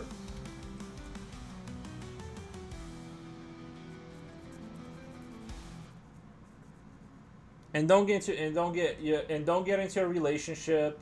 That's a huge mistake. Um, well, it can be wonderful, but most likely it'll be a huge mistake.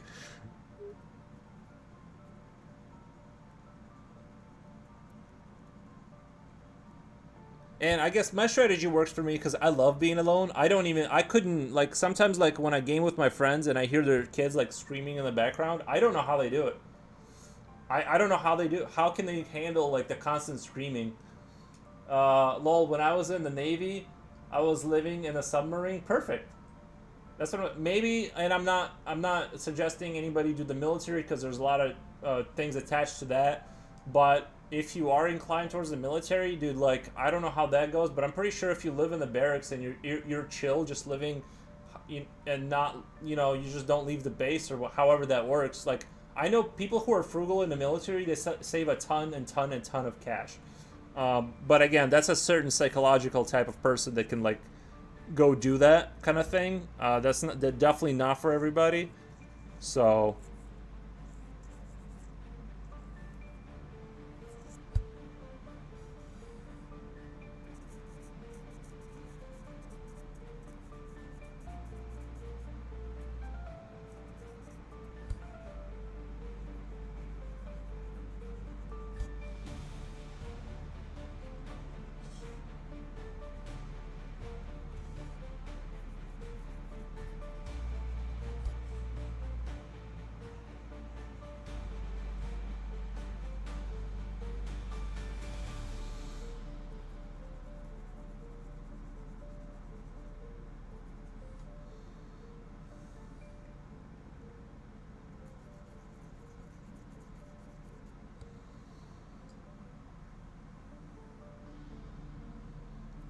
but yeah.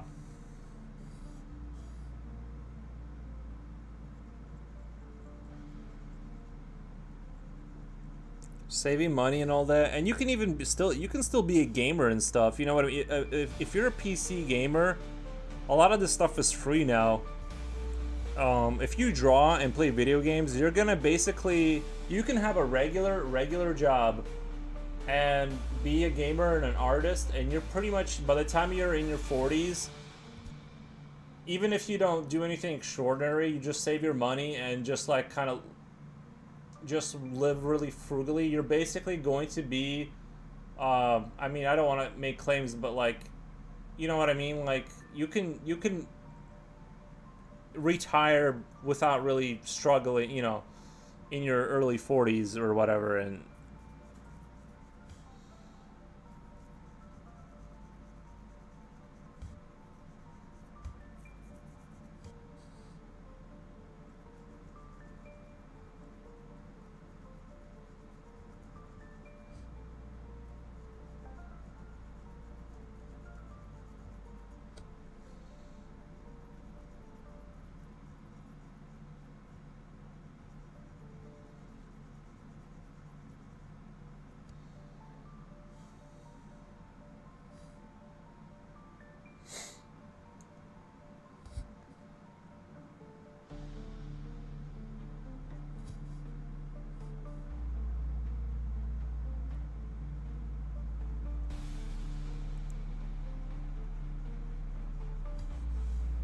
having said all that, I do know people that did get married and it does work out. So I'm not.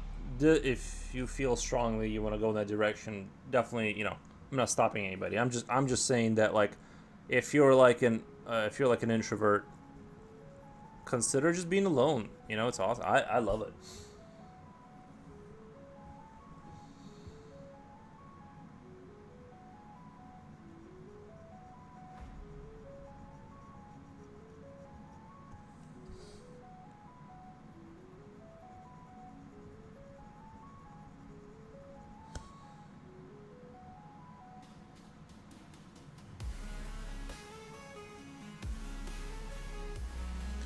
When you live in a when you, if you live in a submarine, do your ears pop, or, like, how does that work? Like, when you go down below sea level, you know how, like, when you're in an airplane and it goes up, you get, like, that weird ear stuff going on, like, where you can't hear anything? Is it like the opposite in a submarine when it goes down?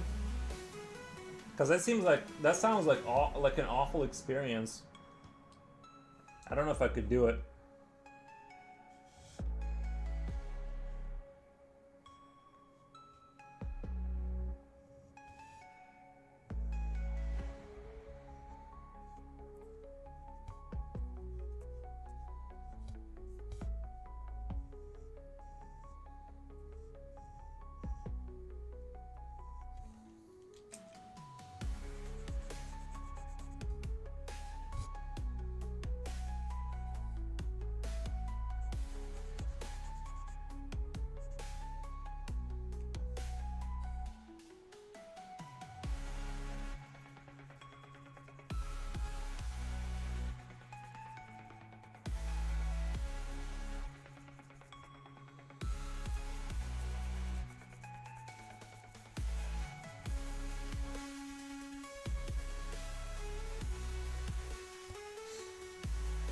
Another masterpiece. Drew makes. Thank you, man. I thought I saw another. Your ears pop like in an airplane. You can do it. I don't know if I could do it because when I was in an airplane, I swear to God, like it was like almost pain. It was almost painful, like that ear popping, because like they wouldn't pop, and it was actually like quite painful. And I remember like when I went to a different country, right? I had to go back to Belarus for whatever reason with my parents. We had to take care of some like immigration stuff like a long time ago. I remember like I was there for like 2 weeks, and then one day I was talking to my friend, and like I heard like this kind of like a ringing noise, and it was like I don't know, my ear like finally popped. Like two weeks later, it was like something happened, and it was like I could hear finally out of, and I got so used to not being able to hear that I didn't know I wasn't hearing, and then suddenly like my hearing came back, and I'm like, oh, that was from the plane from 2 weeks ago. So yeah, I'm not a big fan of all that. Like, I don't know, my body doesn't deal with elevation really good. I'm sure there's tricks or whatever you can do, but I don't know, guys.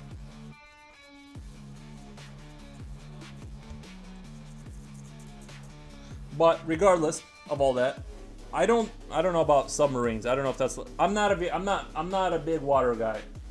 I thought I was just sick when I was a kid because my ears would hurt so bad during landing. Go slightly deaf after flight. Yeah. I went deaf in like 1 year for like 2 weeks, and I didn't realize that I was deaf.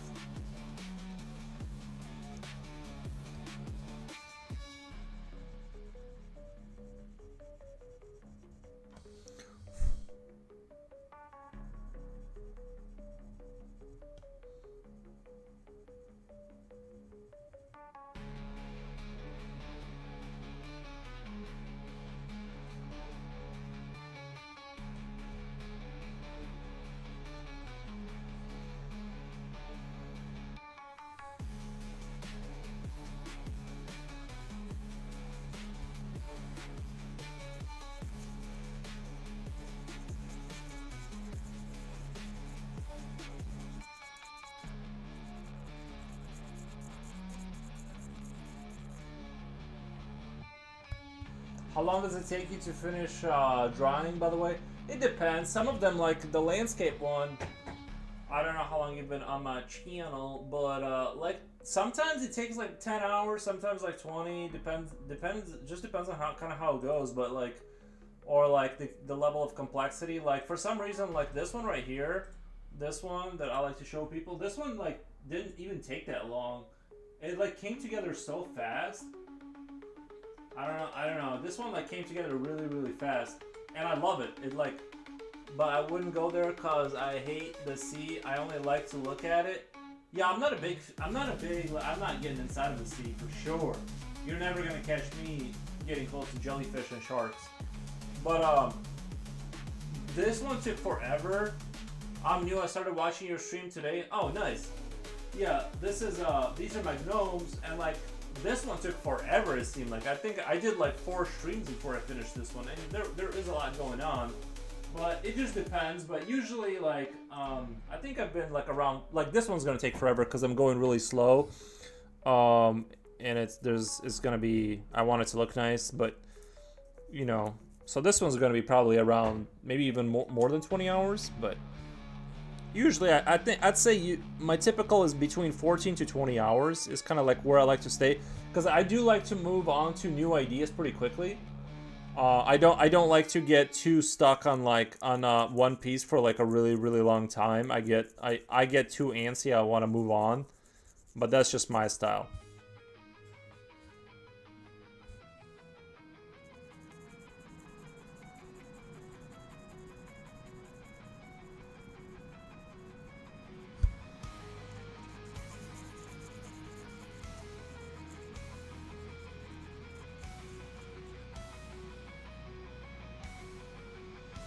Drop the IG link.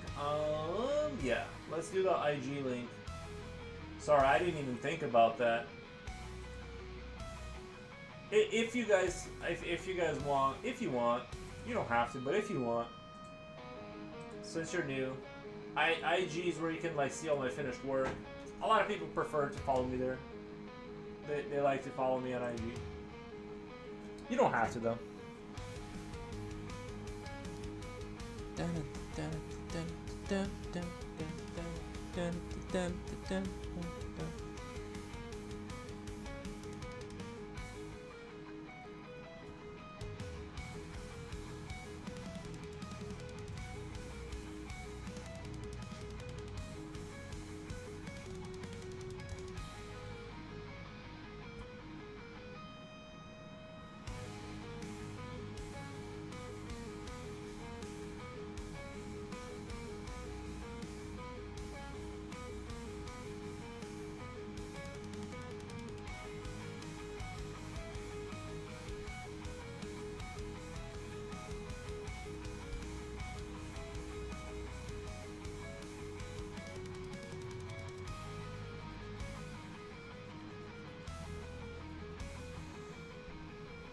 I wish I had IG.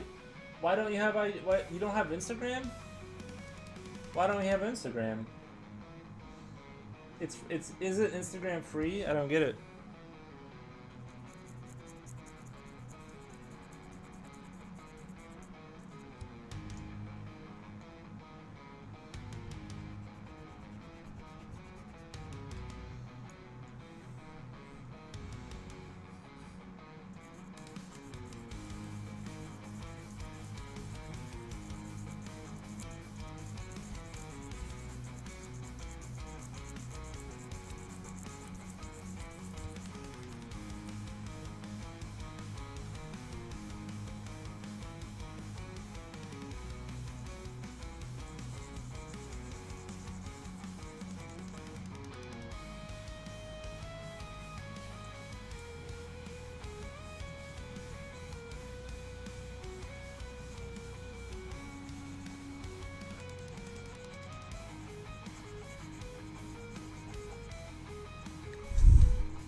I just never liked to make an account, lol.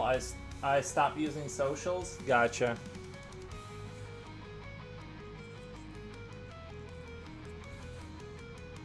Yeah, I've never really had a problem with social media. I feel like I have a very healthy relationship with social media, if I'm being honest. Like, Facebook for me is just a place to go like troll people I went to high school with. I cleaned out my old account.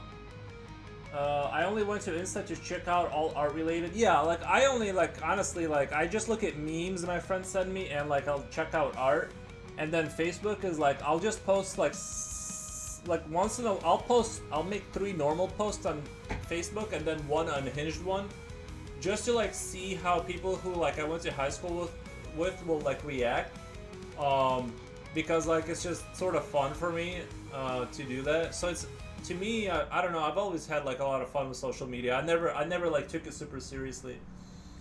Raw, same although using Messenger. Glad I stumbled into your channel. This artwork is mesmerizing. Thank you. Thanks so much.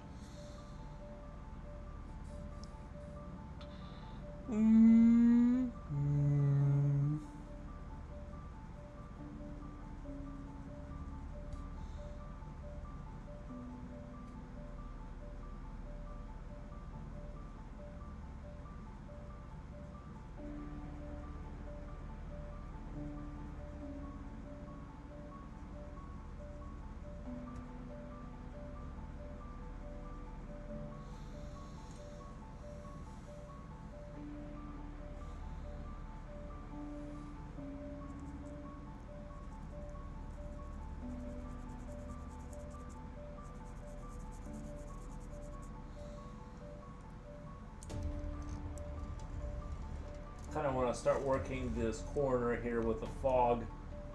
I like looking at art. Maybe I'll make an account, but not just yet. Yeah, I mean, to me, like, yeah, I don't know. I just never like, I don't know. I've never ran into like super issues like people who complain there's too much sexual stuff on IG or whatever. It's like the algorithm just responds to what you're looking at. Like, I never see any of that stuff. It's always just people I follow with artwork.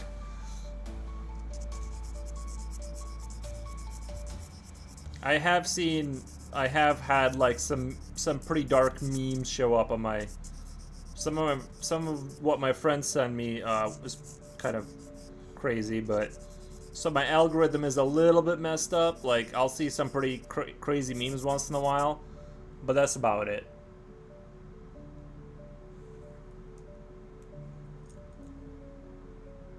I just want to support peeps. Nice. Did you go to school for art or study on your own? I just draw. You know what I mean? I just kind of hang out and I draw. I definitely like study. Like, I try to practice outside of just the stream to like for specific things. But nah, I'm not a school guy. I just it doesn't really. It's not me. You know what I mean? Like, going to school isn't for me. It's like, I get there would be like, probably I'd be better if I did go to school and specifically train in some like Italian school for art. You know, if I went to Italy and then like, hold on, I gotta close my blinds. It's getting dark outside. I don't want people walking by to see me. It's weird.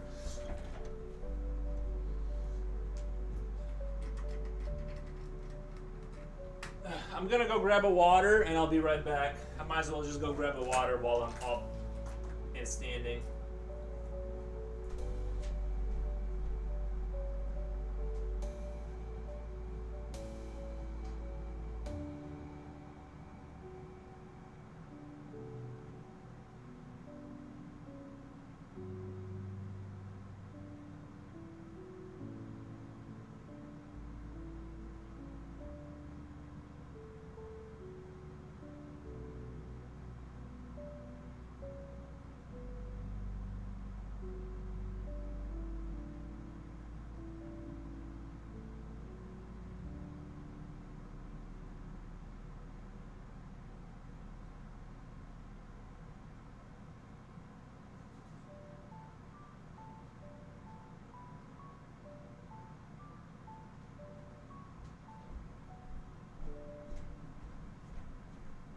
I took drawing and photography in college. I quit and taught myself. Nice.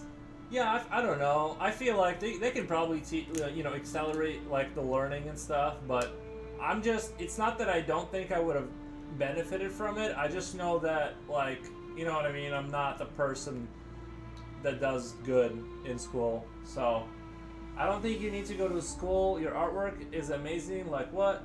Well, I appreciate that. It's just like, I know that, like, you know, there's things I struggle with and I need to like hit up my anatomy more and stuff like that. It's like I'm aware of my weaknesses and, like, you know, things I could benefit from, but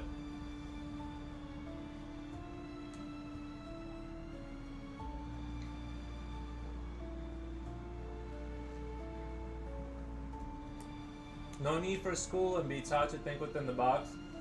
I think there's some truth to it, but I don't, you know, I think art school it's good. It's just, you know, I know myself well enough to not go hand over my money for that. Like, I know I won't benefit from it, but I do think people generally do benefit from it.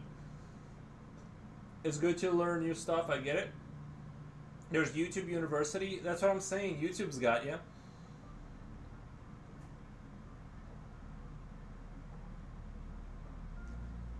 Yeah, a lot of times, like,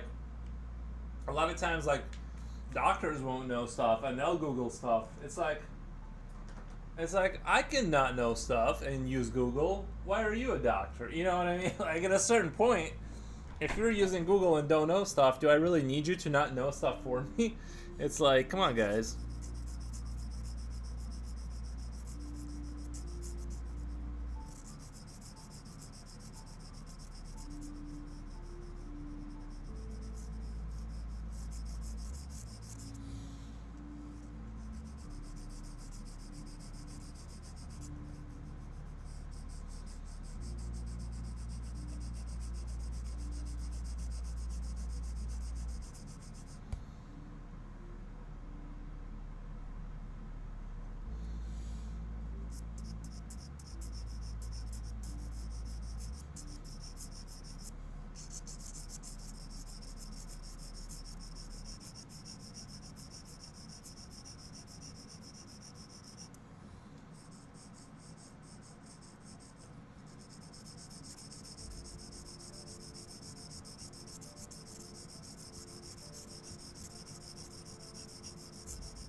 Your cough turns into cancer.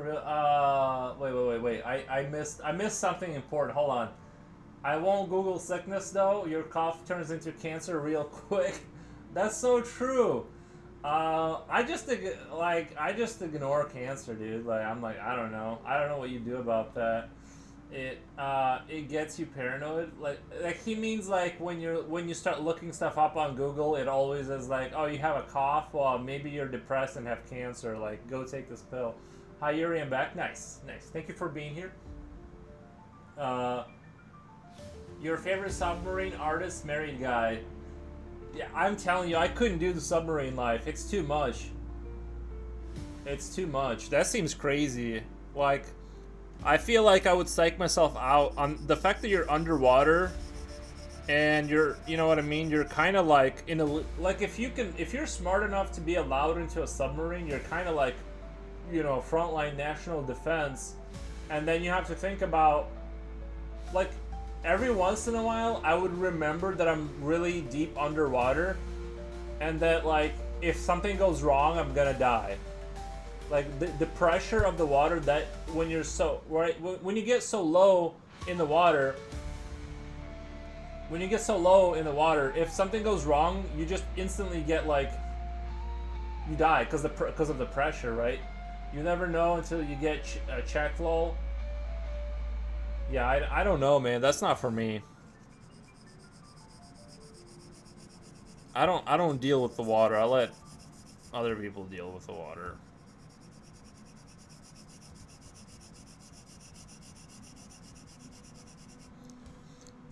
Like, I'll tell you this, I don't like the water so much. Even when I play Ages of Empires, I'll only select maps that don't have waters, because I don't want to build a navy. I only want land forces, no one's going near the water. That's how much I don't like it. I'm not about that life.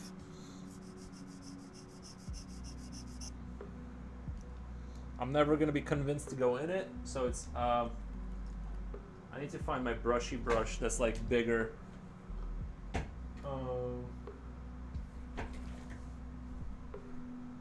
There it is. All right.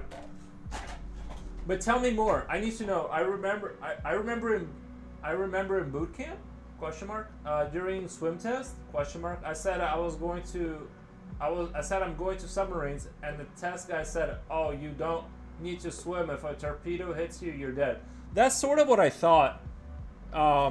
Because like you're right. He's not wrong. You're not gonna survive regardless, right? Unless you're like the guy that gets forgotten, like you forget to, you know, they close the lid and go underwater and they forget you. You know what I mean? Unless it's that scenario, you're basically done.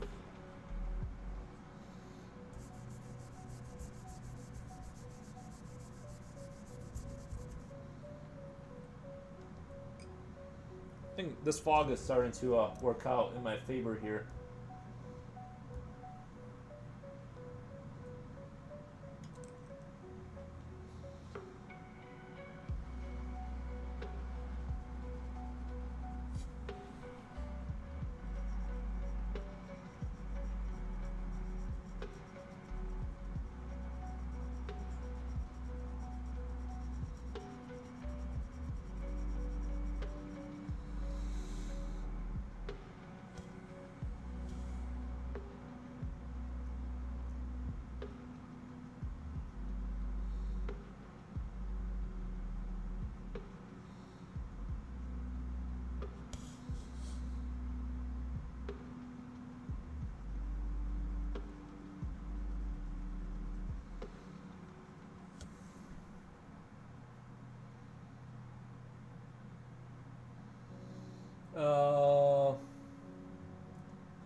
You could also make a TikTok video out of them. Yeah, but when you're young, the military has a way of brainwashing you to think thinking you are indestructible, lol, crazy. Yeah, that's understandable. I think we all kind of thought that at one point. I know better now. Stranded underwater, I just accept my fate, lol. Yeah, I just won't sign up for that. Like, I don't know. That seems crazy. I remember I watched. Do you guys remember that movie about World War II where the Japanese attacked it was Pearl Harbor, and those dudes like they were jumping off the ship into the oil that was getting spilt out of the ships, and they were like lit on fire. When that got lit on fire, and I was like, nope, no, thank you.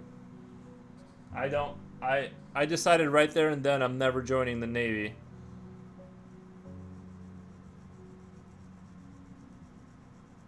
I don't know. I don't know why they thought that would be a good idea to put that in the movie, because I'm like, this is making me not want to join the Navy real quick. But I remember those visuals when they made that movie were spectacular. You know what I mean? Like when the planes were like diving in and doing like the machine gun strafing. Oh man, I love the visuals in that movie.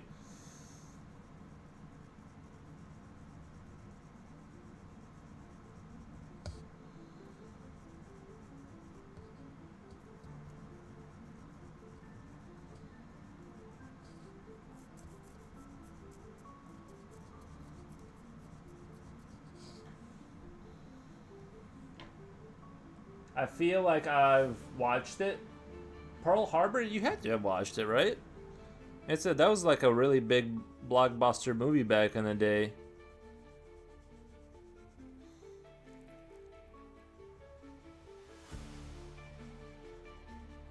I remember that was a long time ago, because I remember the game Battlefield 1942 was still the modern Battlefield back then. And I remember thinking, I'm like, oh god, I can't wait till video games look this good. And they actually have gotten as good as that visually. They look absolutely insane now.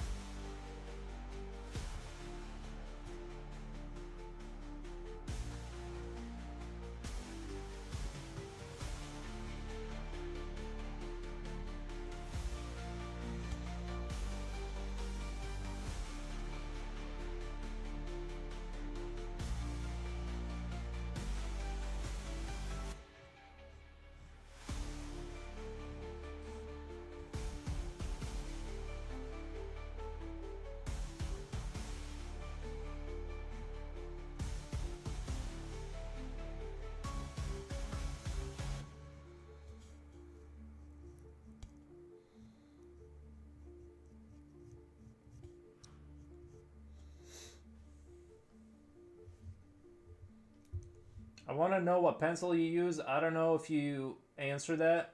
Yeah. You know what? You know what I need to do for my channel is have like the you know how in Call of Duty you can see people's loadout. I'm gonna do like a loadout so people can see like all my stuff. But basically, I use a Graph Gear 1000. Says it's made in Japan. It's a .03. This is my main workhorse. I love this pencil so much. I have an HB lead in there. I'll show you the lead I got.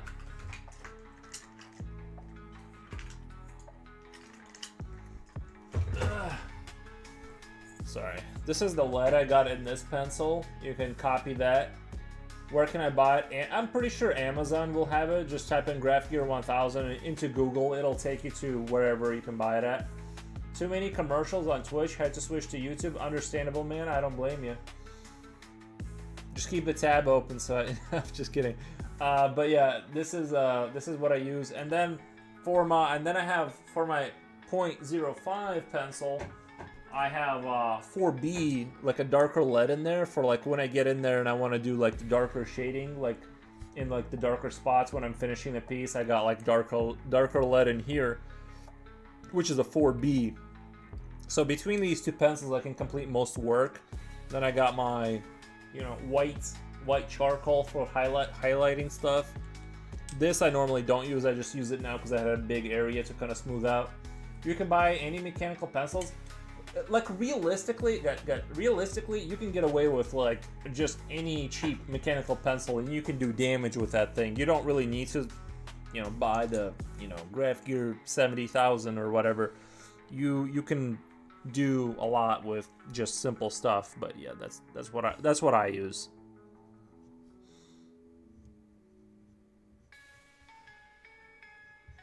But I like the thickness of the lead. It really lets me work comfortably because it's so thin. I don't have to keep resharpening stuff. So that's why I really enjoy working with this pencil, because it's basically always sharp, essentially. And then if you needed to widen it up, you just go sideways like this against the paper until you wear down the lead and you get a thicker line, if that makes sense. True, looks precise. Yeah, HB is mostly neutral lead you can control. Yeah. HB is like, for some reason I had this idea that I needed to go darker lead and all this kind of stuff. Like I was like, oh dude, it's not dark enough. But then like I got a darker lead and I'm like, it's too dark, bro. Like I was fine with this. Like I'd rather just put a couple layers down so I can have that ultimate control. But then if I need to get super dark somewhere towards the end, like let's say right here, right when I'm finishing the piece, like all the areas that are going to be super dark, gives you the thickest graphite. 2B to I think you mean the darkest, right? Yeah, you can't get you cannot find 0.03 4B. You can only find 0.5 4B because the lead is obviously softer, so it makes sense why there wouldn't be a super thin version of it. You can, if that makes sense.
You can start with buying the pencils first. I'm going to buy it soon. I want to draw more.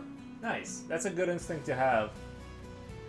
I mostly draw with lead. Yeah, I just like, I don't know. I went to, once I went mechanical, I never wanted to go back. The convenience of not having to sharpen things is too good. Obviously, I have to sharpen my other pencils that I use, but why would I want my main workhorse pencil to be like, to be one that I have to constantly mess with, And like I said, with modern technology, you can have 0.0, a half millimeter lead with a 4B, which is still relatively a really dark lead. So even, now you can have the best of both worlds. And if it's not thin enough, you can always get a piece of sandpaper next to you and just use a piece of sandpaper to sharpen it up into like an ultra sharp true thing. Yeah. That's what I do, is like if you want to go super duper sharp, you can, and you're using like a mechanical pencil that isn't like a 0.03, just get a 400 grit sandpaper. My brain is starting to get fried here. And you can like just go across it a little bit with your pencil. Now you got like basically a bee stinger for your, for sharpness of your lead.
How do I paste my Instagram here for others?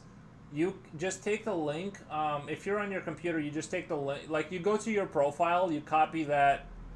You copy that link into the.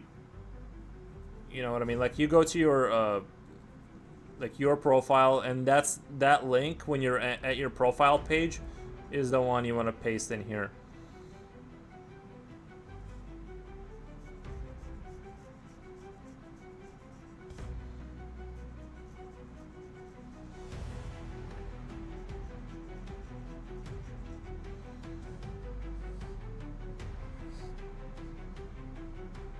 But art is messy. Art is messy. What do you mean art is messy? Art isn't messy. What the? I mean, it can be. But I've gotten pretty good at not getting graphite all. You know what I mean? Like, this is my hand. There's not really any graphite there.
I'm left-handed and always get graphite on my hand. Haha.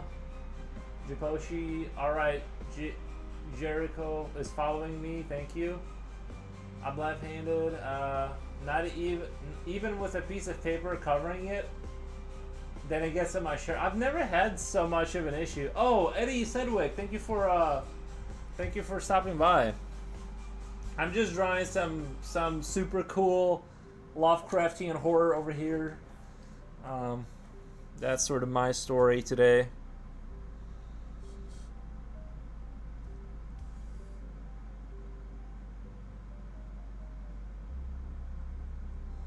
How's it going over there with the big city? Man, I'm kind of jealous. Like, I want to be in a big city too. Sometimes I want to be in a big city.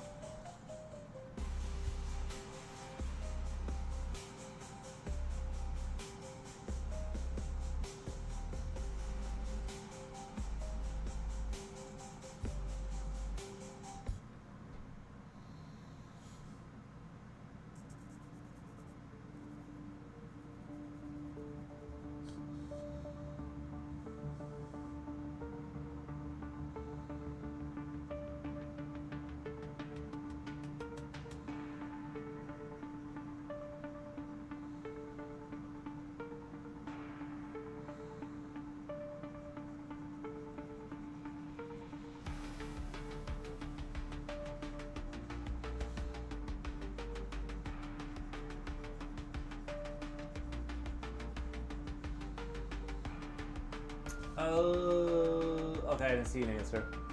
Over 700 subs and only 3 are here. I swear I don't understand YouTube's algorithms at all. They're probably, it's just, I think the population on the YouTube isn't like, they're not the stream watching type, or, you know what I mean? I just assume that, like, well, when I started my channel, I was just posting like random YouTube videos.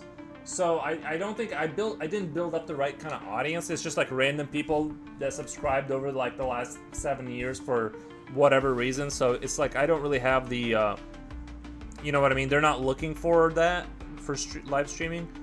So I think that's sort of the issue there. And I think in general the YouTube audience is not a live streaming audience. So that's sort of like what I think is going on there. And the thing is that like I titled the stream live, you know, live art draw plus 50 armor. That's not something people are going to be really looking for, I think. if that makes sense. So if I were to draw like a dragon and I titled it Dragon and Castles or something, and that's what I drew, that would get a lot of. I would probably get in like a 5 hour period, like 160 views, like in that kind of area, 150 kind of views when I draw things that people would possibly look up. But if I title it anything nuanced, it basically doesn't get any views except for the people who already watch me. So I think that's sort of like the issue there, is like the algorithm doesn't know what I'm talking about. So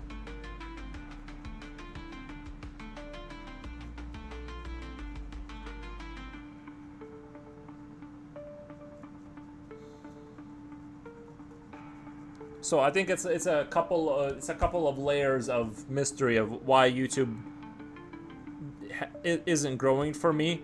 Like, I just hit the other day, I looked at my average views for my live streams, and I just hit 3 like a day ago, like after like 4 months of streaming. And my Twitch one is way higher than that. And obviously a lot of that is because of rating, but I also think the population on Twitch wants to watch streams, so you get a different kind, you know what I mean? They're already like into it. Whereas like YouTube, it's like if I stream every day, they basically also unsubscribe sometimes. So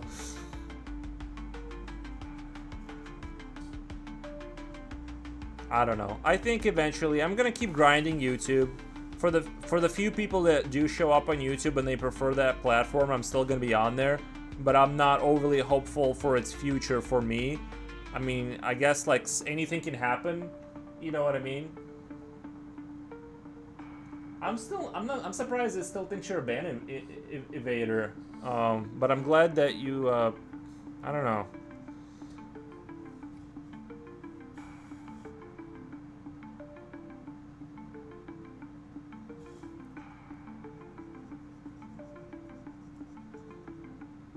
I guess you're still a newbie account, so maybe that's why.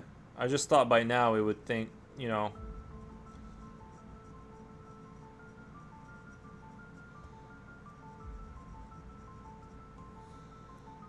I've had my account for years and years and years, and I only started realistically thinking about streaming like not that long ago.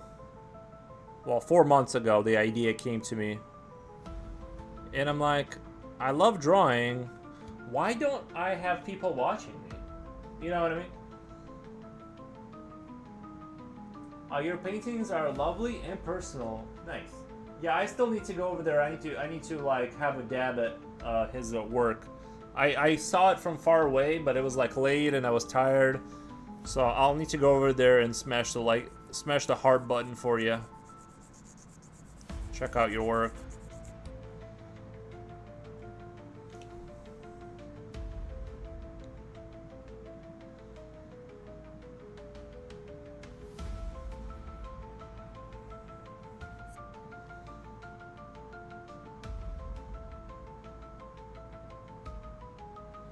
Where's my ruler?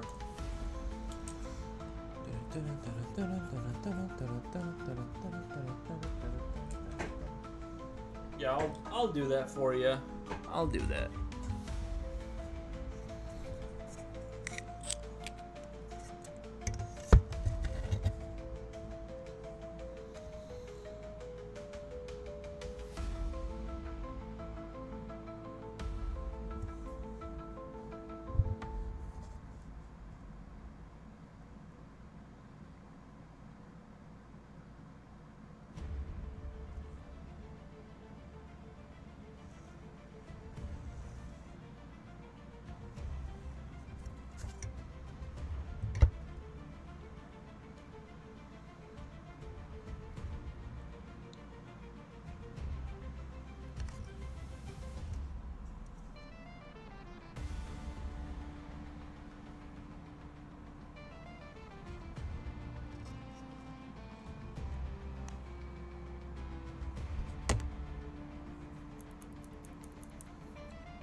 I like this idea of entombed giants inside of like walls.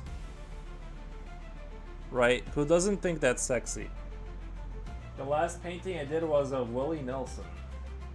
Pew pew pew. Awesome.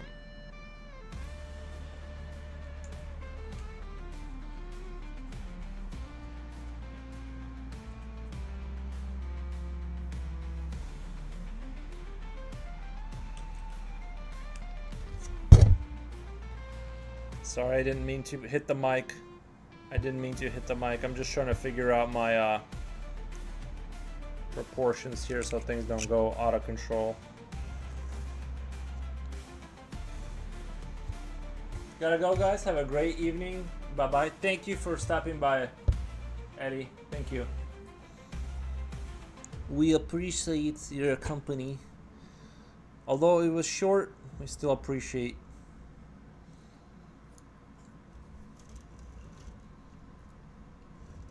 I gotta go back up here and just kind of work the shadow here a little bit.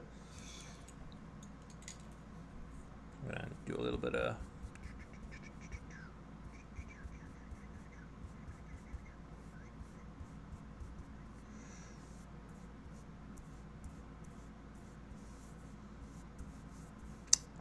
I gotta tell you, I'm not hating this big brush for this kind of work. For the it seems like I'm overdoing it, but I'm really not. Cause like the more I'm gonna spend enough time here to kind of correct all that. Look forward to seeing more. Thank you.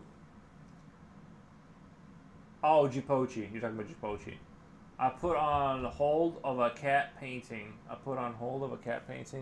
Started on Foro's fan art. Oh yeah, I forgot you were doing that. Yeah, you need to post my fan art so I can go on social media and be like, I have fan art. I'm big enough that I have, like, I draw, but I have people drawing me. Like, you don't understand the level we're at right now.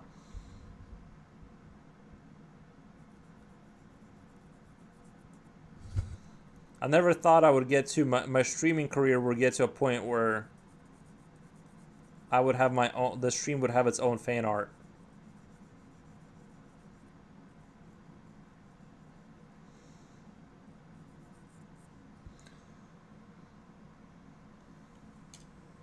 Yuri, your building, it reminds me of He-Man Castle Grayskull. Oh, I never played that game. Never played He-Man. No, I'm just kidding. I know it's a cartoon. I just don't know. Sorry, I never saw the cartoon. But I know like basically what you're talking about.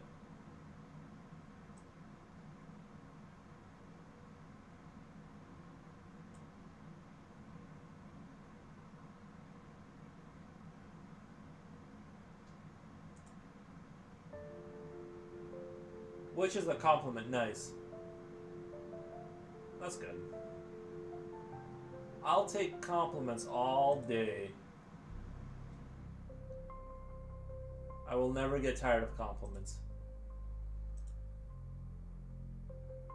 You guys can just keep bringing them in, and I'm totally cool accepting the compliments.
clocked out of work now. Oh, nice.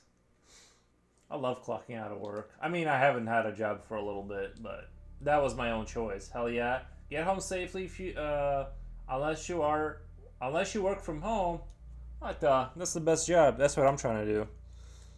It's like work from home.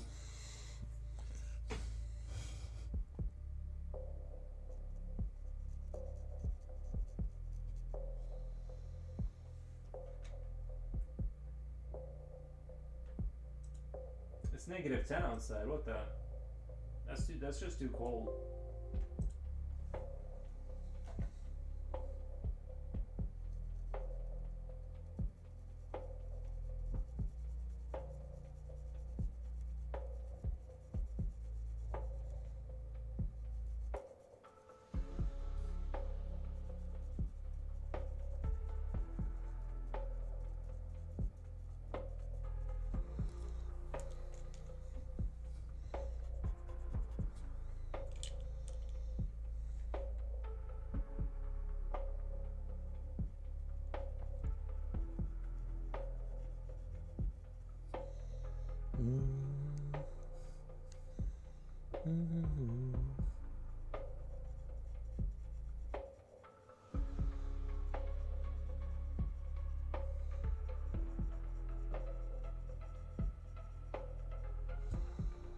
We're doing 7 hours today. You know it. What are we at right now? Sorry, I'm getting around hour 6. I start to get delirious. I'm like 6. We're at 6 hours. Might as well, right? What do I gotta lose? I remember turning in 1 hour in the stream, and I felt. I remember tuning in 1 hour in the stream, and then I fell asleep. No, my streams aren't that boring, right?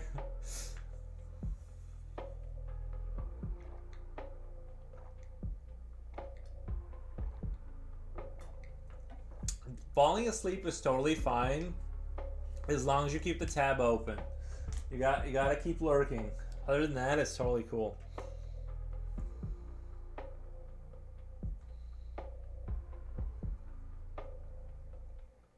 But I will be going to sleep as soon as I'm done, though. I had a terrible night of sleep, and I felt utterly exhausted all day. And then it was like, but I looked at the clock, and it was almost 12, and I'm like, well, I can't go to sleep now. I might as well just start streaming.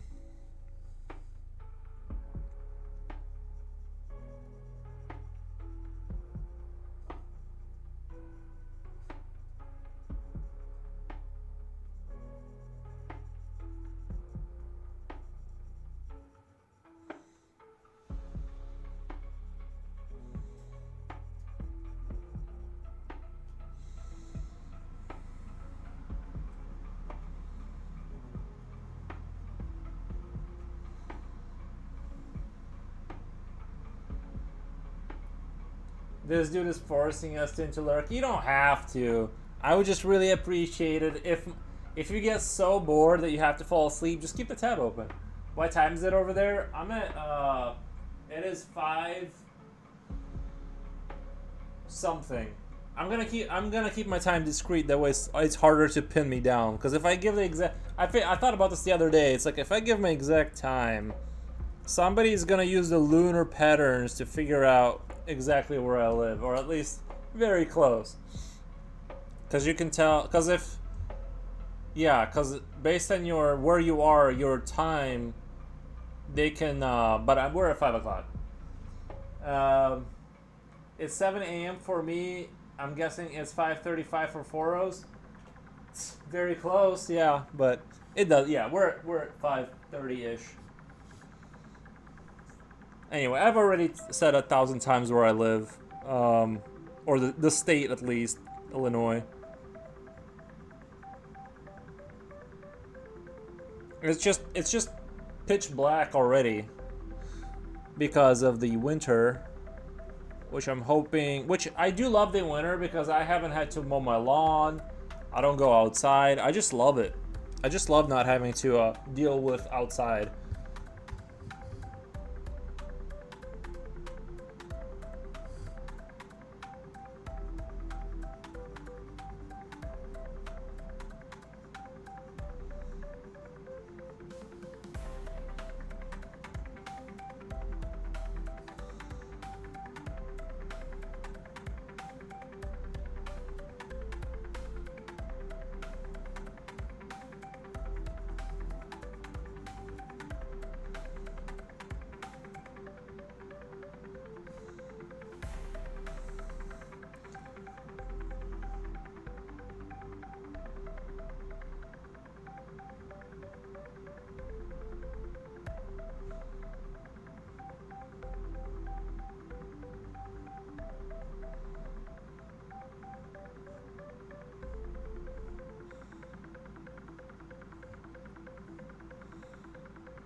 I might eat some bread, lol.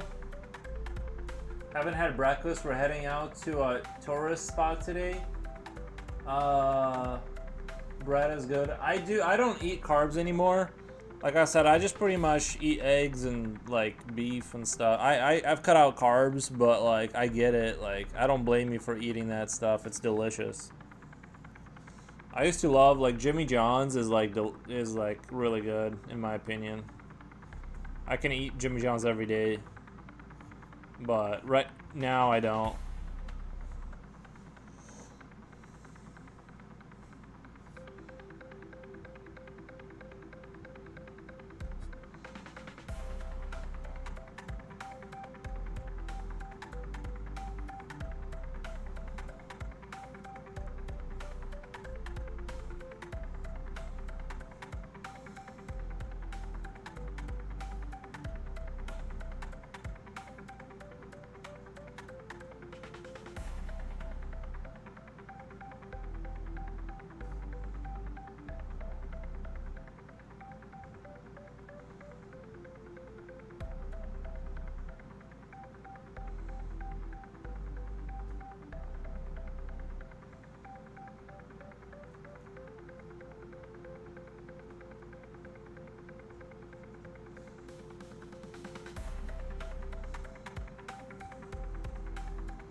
I eat rice and beans and steak.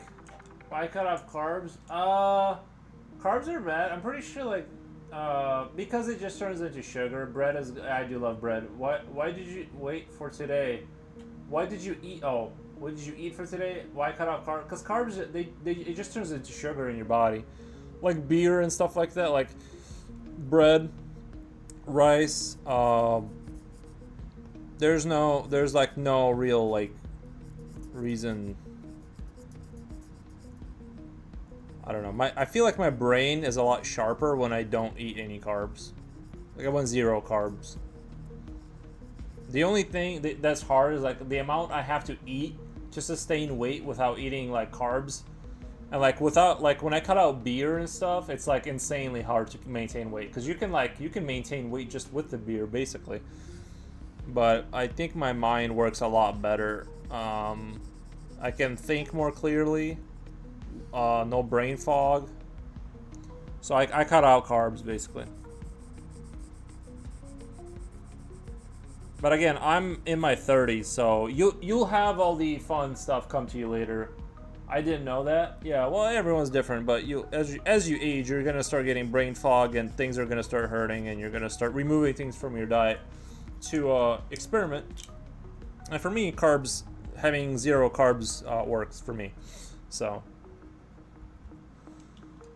it is really painful. You'll get headaches because the thing is that like when you cut out things that are fun, your brain is gonna go into panic mode and you're gonna get headaches and stuff like that. It's not super fun, at least for the first like 2 days.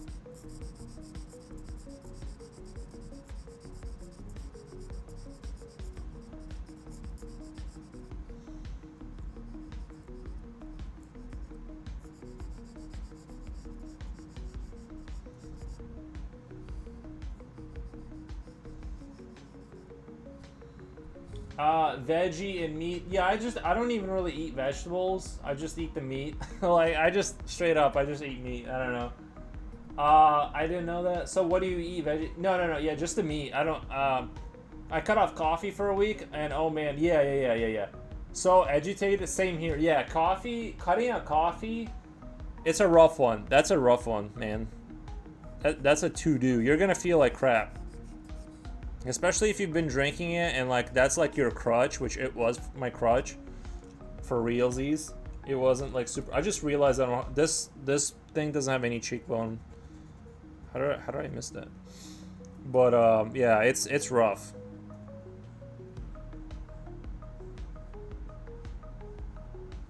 That looks a little better. Little cheeky cheekbone. foods, only dehydrated meat and raw eggs. No, I cook my beef and stuff when I eat beef. Food that no. Bodybuilders, they do carb loading. They do carb loading, especially like when they need to like bulk up and stuff, then they cut that stuff out. I just don't do any carbs. I heard that diet of Arnold Schwarzenegger. No, I don't know. I think he did do, I don't know. I know that Mike Tyson, when he would, before a fight, at least this is what he said, straight up, he would eat raw meat. Like raw meat. And it makes sense. If it wasn't for the danger of getting sick from not cooking your meat, raw meat would be the best, right? We only cook it because of like, you want to kill the germs and stuff, but it makes sense. But yeah, but yeah, dehydrated meat, I could live off that stuff. Like salted pork and stuff, I could eat that all day, every day. I'll never get tired of it.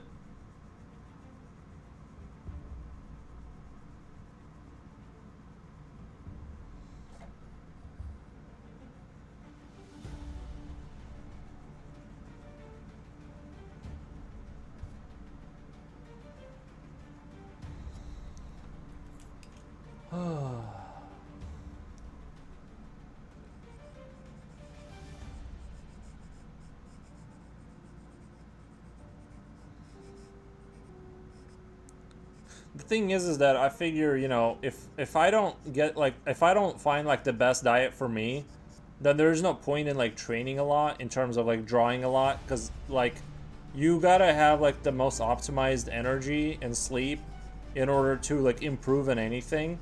So instead of like flogging myself with more hours of work, like first I need to hone in and tune my diet first to where it's like, and I found like no carbs makes my brain just work a lot better. My memory improve, especially like when I cut out coffee. I feel like my memory alone has gotten a lot better just by canceling coffee. But that's a rough one, just because coffee smells so good, and I still have it in my shelf. And sometimes when I smell the beans in there, it's really it's rough.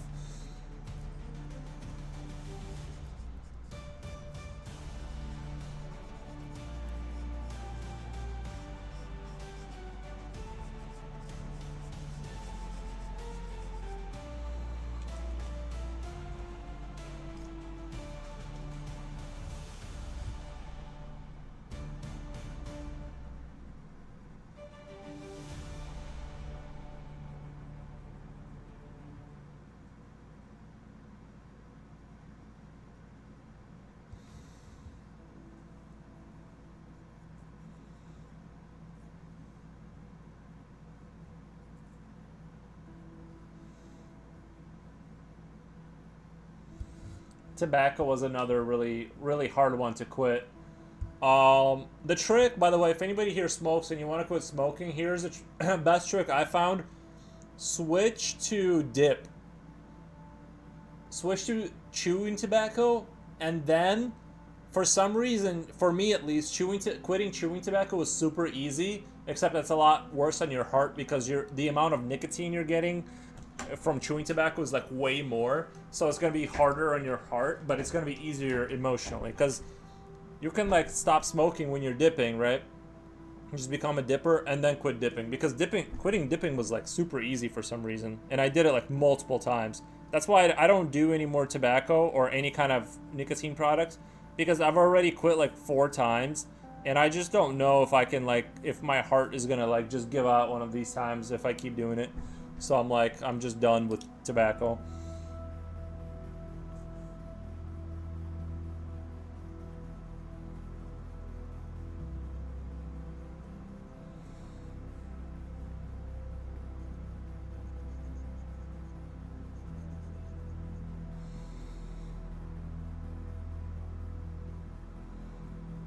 But cigarettes were, I couldn't quit cigarettes by themselves.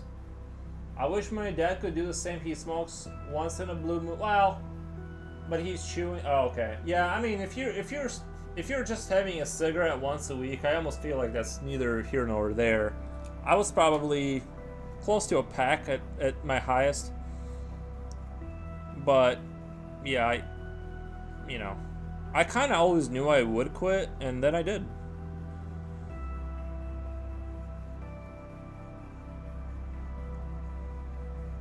And I think the reason I enjoyed smoking was because of the drawing. Because, like, the smoking, it goes so well with coffee and drawing and, you know, the creative process that it was really hard to quit because, like, it just all goes so well together, you know.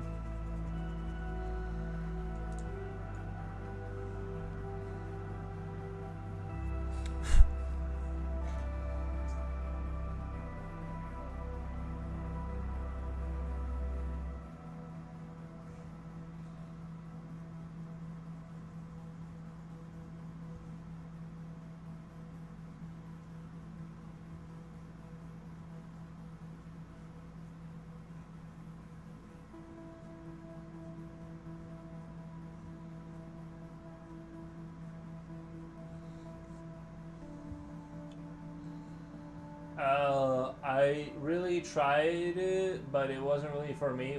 I hate how much it burns my throat, lol. And the taste, icky. I get it. Oh, hey, thank God that happened to you because for me, like when I had my first like inhale, I'm like, oh, this is like I don't know. I loved it. So for me, it was like the opposite.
My problem is coffee. Me too, buddy. I love coffee.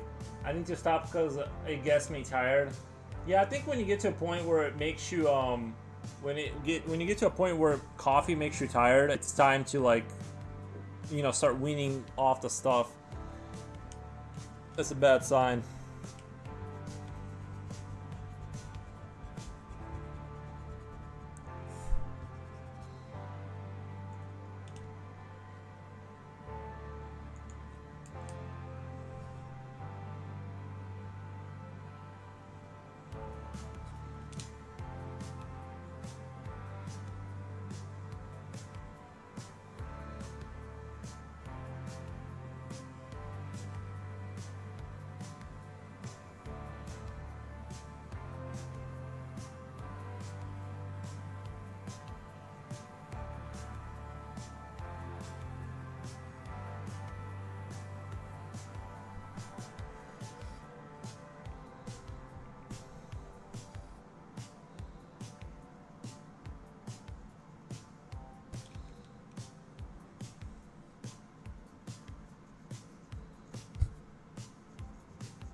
better angle.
Oh, Fine Art Gallery says hi. Hello, Fine Art.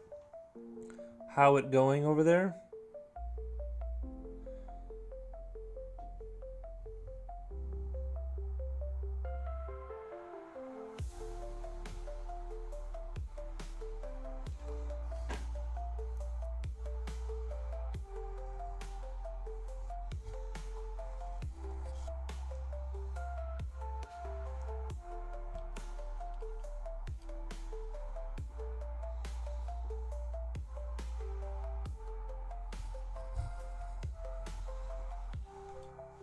Nice music, fits your drawing. Thank you. It does have a dystopian loneliness to it.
Wobble Rocket, hey, I figured I'd missed your stream today. Glad to see you're still online.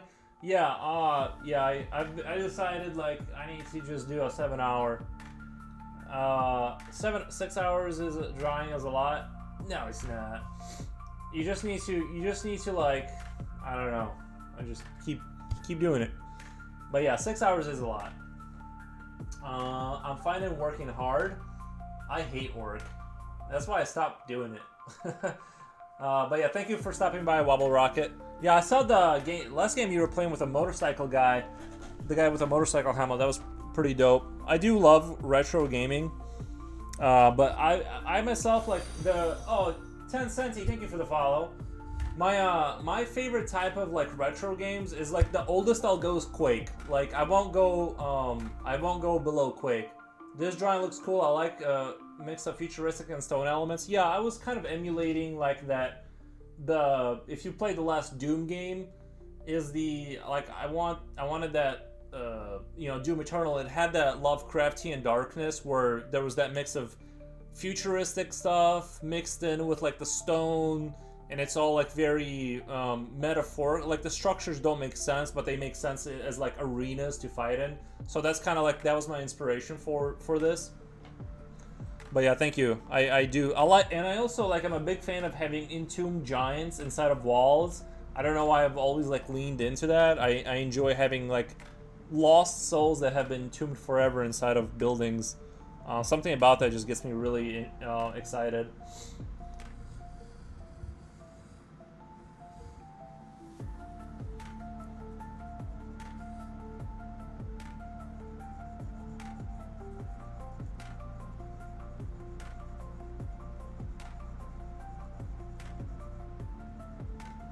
But yeah, I've been replaying Quake 2, so that's kind of like why I kind of started drawing something like along these visuals. One of my viewers actually just gifted Doom Eternal to me. I haven't had a chance to play it yet. It's amazing. It's definitely like a faster paced game. So I don't know what kind of shooter games you like. It's definitely like one of the faster ones, but it's not. It doesn't require like super aim. It's just understanding which creature drops what loot to keep your character moving throughout the map to keep killing more creatures. I loved the art direction in that game was amazing. It's, well, when you play that game, you'll see why I came up with this. It basically looks a lot like this. A lot of the hell architecture looks basically like this very much. So I also kind of I feel like there's a chain missing. Like I feel like there should be another chain here. So I am going to add a bracket here and do another chain. I feel like there's a distinct lack of chainage right here. I need one here going towards us. I need one here going towards us, and I need another one going from somewhere from the tower, like that way, if that makes sense. Yeah, it's gonna need to be like this or something going, you know what I mean? And that's gonna add a lot of like depth and all that good stuff. God, I love chains. You know what I mean? Like, how can you not? You can't have enough chains.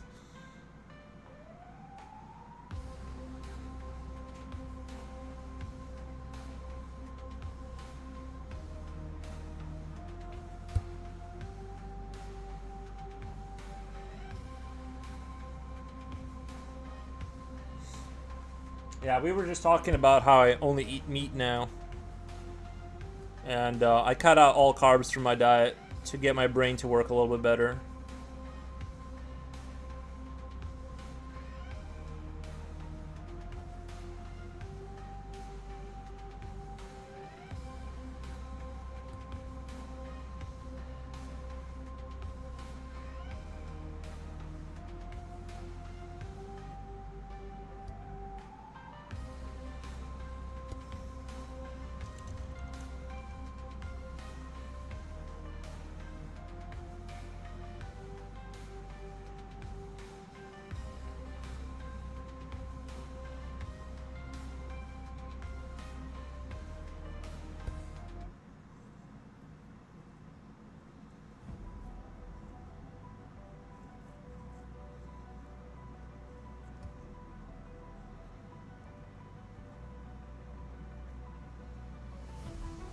I'll keep watching, but I'll be working on my stuff. Thank you, Fine Art Gallery. I appreciate that.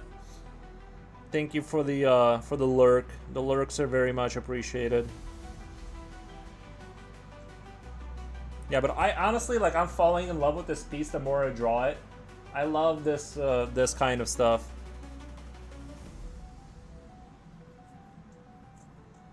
I don't know why I don't draw more of this. I need to have this in front of myself for inspiration.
You know, guys, ever since I installed TikTok, it literally has taken over my phone.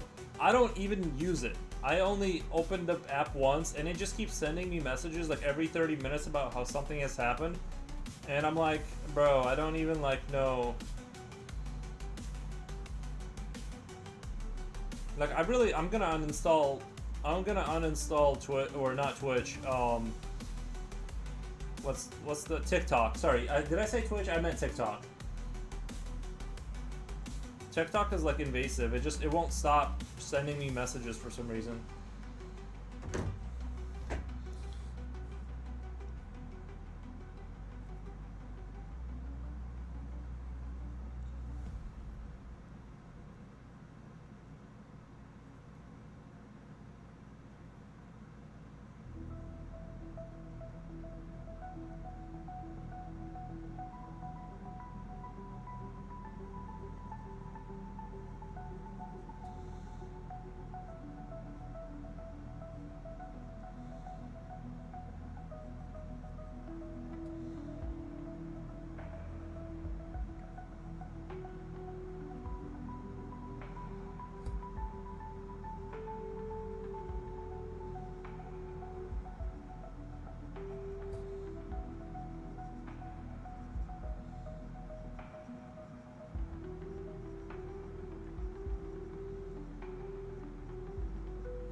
Yeah, I keep getting notifications too. I haven't used TikTok in over a year. I probably should, since I'm going to do some shorts now, but I want to wait and see if it gets banned in the US. You know, the thing is that that's an interesting question, because I think that it probably won't. The reason I think it won't is, like, the way I think things actually work is basically like, we have people here that want to do certain things, right? And we have like, it's the same thing that, like, when a country has biolabs and they want to do certain experiments that regulations don't allow them to do here, they go offshore. So I think TikTok will always remain, because our people will need a way to bypass, like, to be able to do certain things with apps that bypass our rules, and so they'll work hand in hand. Like, I know China like owns it, but like, I know that there's like, it's not like that, like they own it 100%. There's basically all kinds of people that own shares and stuff like that. So things like that, most likely they'll signal like, oh, we really hate what they're doing. No, don't do it. And then they're like, secretly they got stocks in there, and they're just using TikTok to be able to bypass laws that we have here for regulation. So it's not going anywhere, in my opinion.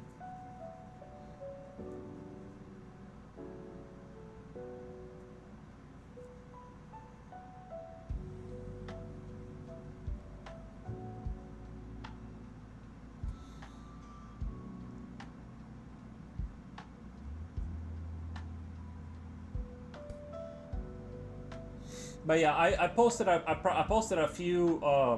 Yeah, I feel like it's unlikely, but I don't want to invest my time into the platform unless we see how it plays out.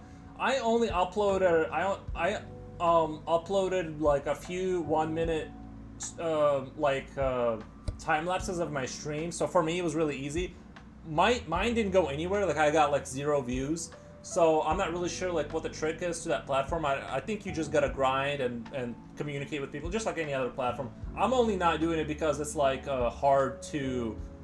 It's like I don't have the time to grind too many platforms, basically. Especially when I'm using YouTube, Blue Sky, Ko-fi, and Discord newsletter. That's what I'm saying. It's like, I honestly don't have the time. I don't game with my friends basically anymore. Like, I'm straight up, like, all I do is stream, draw, and like Instagram, YouTube. Like, I'll upload a video once in a while, but basically I don't see how I could do anymore, like unless I'm just unless I go all in and just go like burnout mode. Like, I just can't do another platform. I don't care. They said they're going to remove it from the app store, so no new downloads. Any previous users will be able to keep their app, but I won't be able to receive updates. The app will eventually be useless. They said they're going to remove it from the app store. We'll see. Like I said, it's how long until they monetize you? Oh, on YouTube, I need about 600 hours on YouTube to get not monetized, like first stage of monetization, where like the first stage is like where people can do the chat thing. Yeah, that's why I'm like, I do like, I think 5 hour streams are very sustainable for me. I don't know if I'd be able to do 7 every single day, but my point as far as like the app, I really don't, they all these people are working together. Like even if they say, like, let's say they're not gonna do an update or whatever. I don't know. I'm very doubtful. It's the same thing. I went, like, last time I went to my doctor, which was like years ago, but we had this interesting conversation. He was kind of giving me the same spiel about like cryptocurrency and all this. They're gonna ban it, and I'm like, bro, the politicians need to steal too. They need to like launder money. They need to hide it. They need, all of this. They also need it as much as you do. Like, you know what I mean? They're not gonna get rid of it. Like, so it's like, they're gonna yell about it. They're gonna pass regulations to make it less comfortable for you to use it, and then they're gonna be buying up Bitcoin. They're gonna be buying all this stuff up anyway. So in my opinion, none of this stuff is going anywhere unless if it's not a real hindrance to them. They're not gonna do anything about it. But yeah, avoiding burnout, I agree. It's very, very important.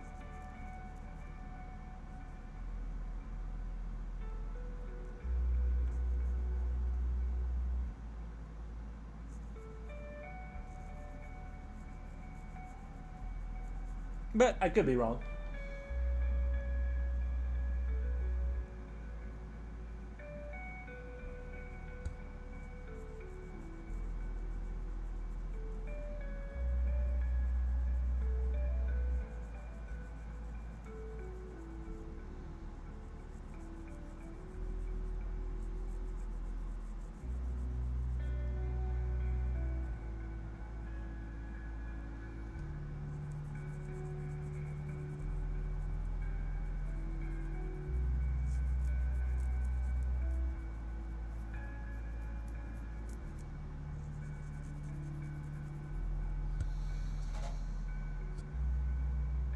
Man, I'm loving the chains. They make this tower kind of like more 3D. I don't know. They're really working for me right now emotionally.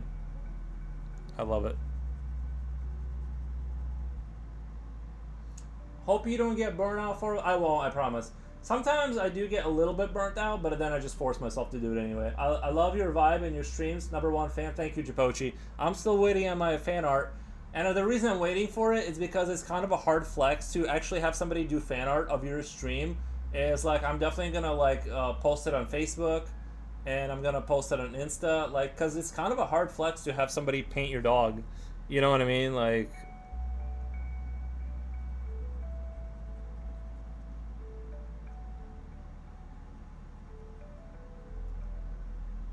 you can even give us both sunglasses. You know what I mean? Like, I feel like that would be cool.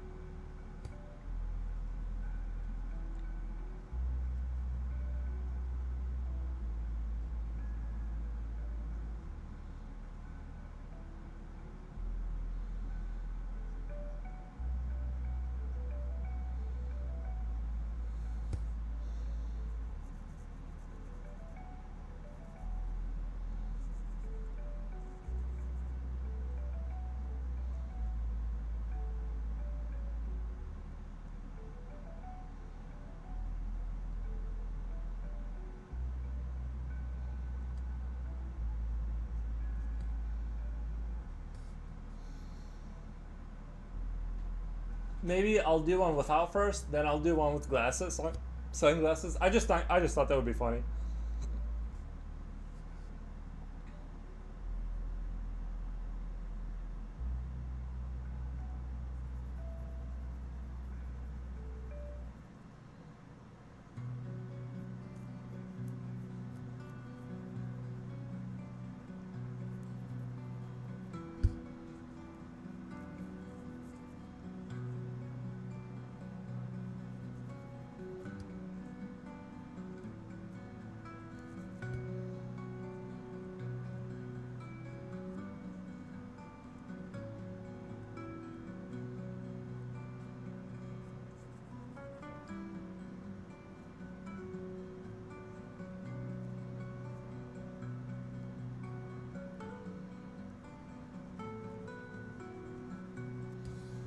Alright, and then I was gonna do another chain just going somewhere over there.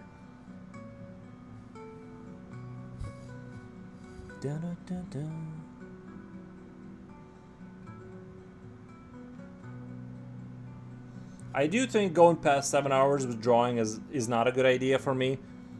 Because I can actively feel my brain getting progressively more tired after, you know. Now, I have done 9 hours one time, but I think I was just talking a lot. That's why it kind of worked out.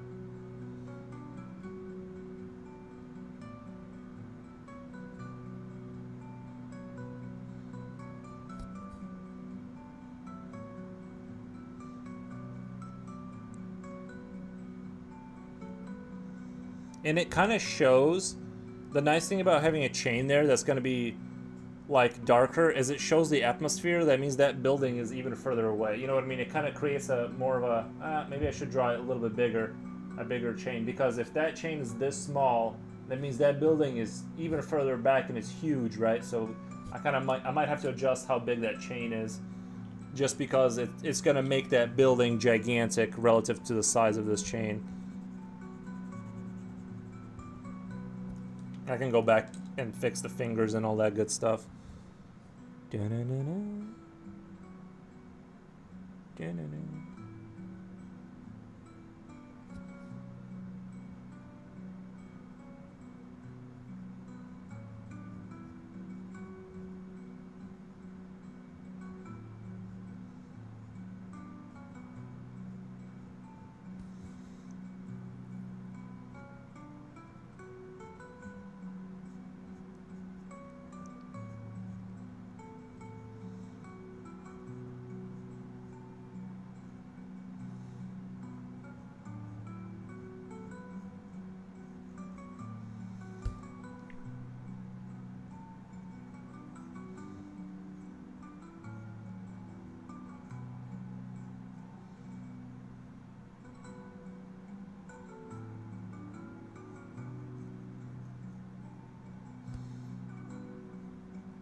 Get some rest. I'll get rest right when I do 7 hours. But right now I need to stay strong. I need to do a strong 7-hour stream. I promised already. Yeah, I think that chain is way more reasonable size-wise.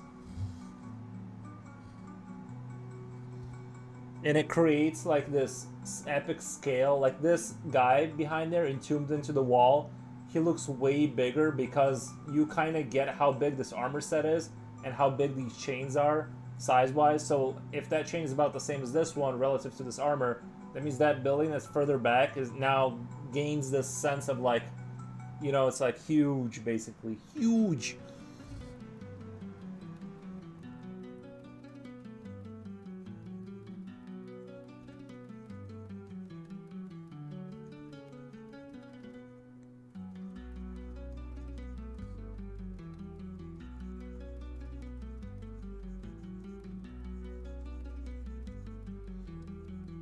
I'm gonna draw a very simplified chain though. I'm not gonna get too crazy with it because it's far away anyway.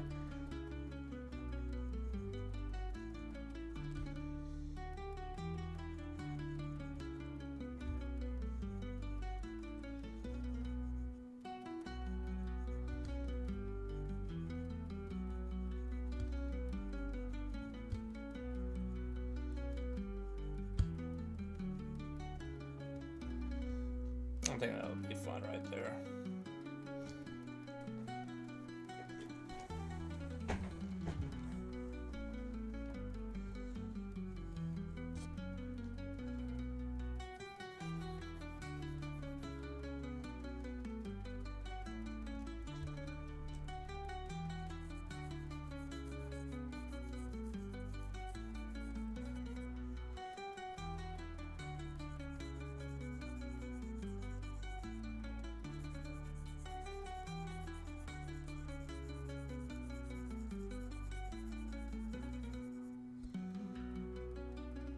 Besides architect drawing, what is your favorite thing to draw?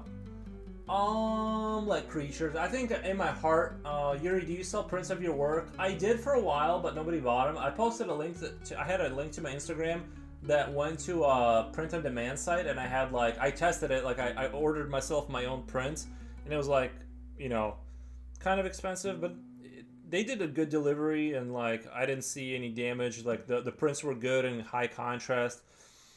But like nobody bought any. I don't know. I never had any luck. I probably should have said in my stories that like there's a link to my store, but I never like did. I just thought people would like look, so I never like sold anything. So yeah, I just kind of I never did. But I will probably end up like selling my art like or something. It's just I don't know. Just been kind of dragging my heels on that whole deal. But yeah, I will do that. But yeah, I think besides architecture stuff, architect drawing, I like to do, in my heart of hearts, I'm a creature drawer. I like to come up with creatures. Sorry, I'm getting tongue-tied from...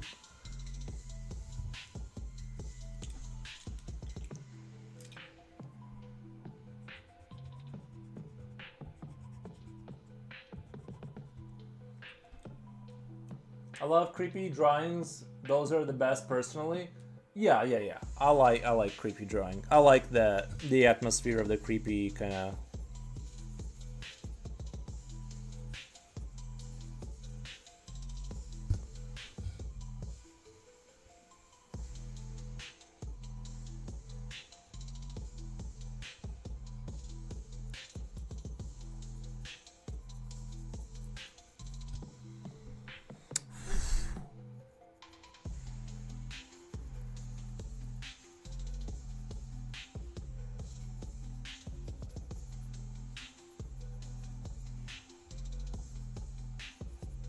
This is gonna take a lot of very careful rendering here because I can't make it too dark. I want it to stay as light as it is. I just want to kind of finesse it a little bit and give it a little bit more life, but I don't want to make things too dark because it's gonna make it pop too much.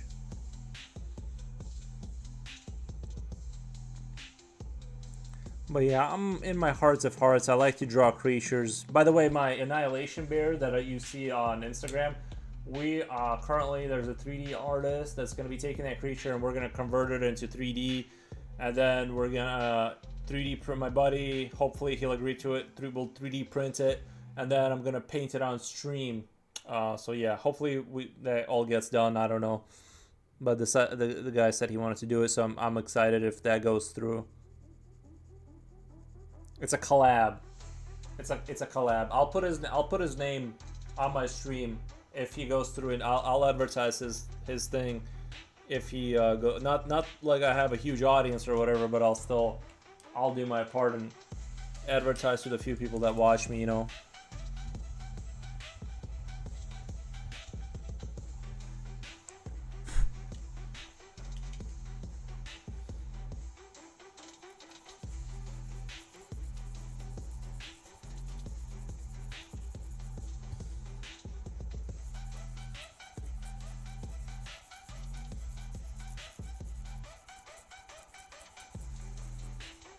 I'm really glad I figured out how to raid people that I know.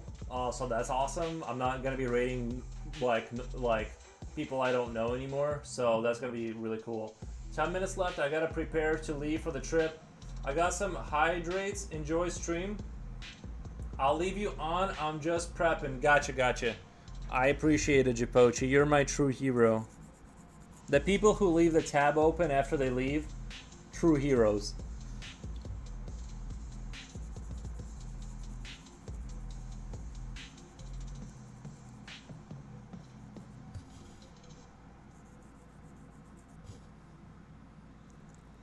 But yeah, I can pretty much draw every day for. I think like if I were relieved of the responsibility of having to take care of my house, if somebody just brought me food and washed me, I could draw 7 hours a day every day probably. It's just the time it takes to do all the other stuff. Somebody has to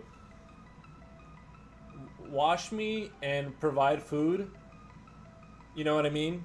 And then I could do it.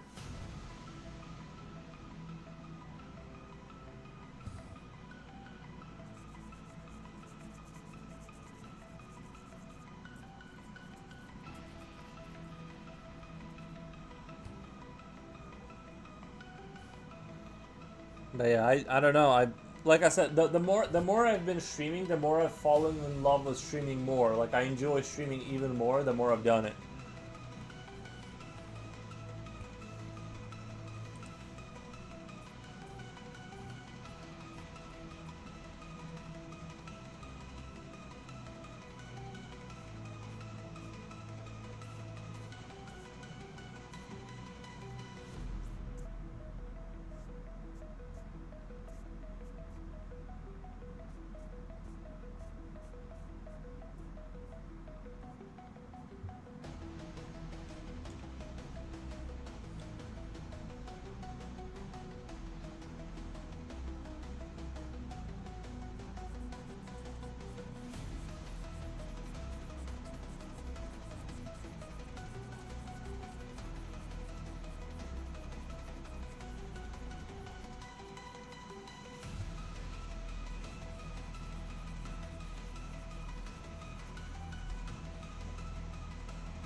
If I want to keep the quality consistent, if I want this bridge to look the same as like this, I'm gonna have to definitely go back and I don't know. You guys can't tell because of the camera and stuff, and it's like a little dark or whatever. But there's things that need to be touched up everywhere to kind of regain the same level. Like I want it to look all.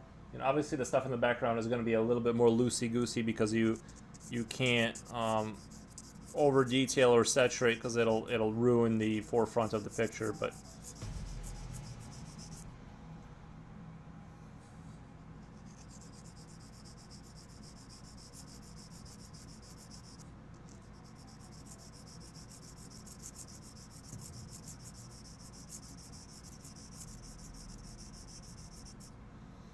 that's the other thing about eating meat or like cutting out carbs is you don't get hungry really. Like I streamed what I'm at almost hour 7, and like I'm hungry, but I'm not. It's not like I'm like on the verge of death hungry. Oh, so like if you cut out carbs for like a month, you're not going to have that like loss of sugar hunger where you're like about to pass out. So that's the other advantage of like just eating, getting rid of carbs is that you'll feel like your hunger will change essentially. Like I could honestly, if I had to, I could do another 2. What did you eat today?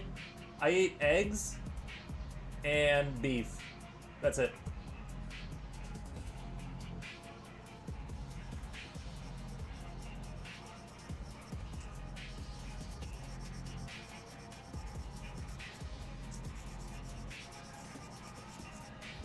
Yeah, but if I had to do another 2 hours, I would. But I think I'm doing one meal a day thing and mostly doing low carb. I don't get hungry unless I go past 24 hours for a meal. Yeah, especially if yeah.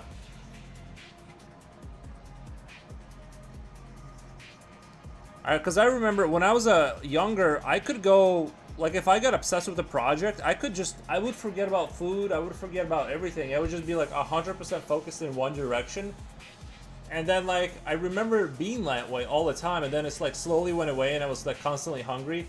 But cutting out carbs like 100%, it made me be that way again. Where I'm like when I'm working on something, I don't think about food, I don't feel hunger, I just work. You know, and yeah, my body like reminds me that I'm hungry, but it's not like it's like holy crap, I'm gonna pass out kind of hunger. So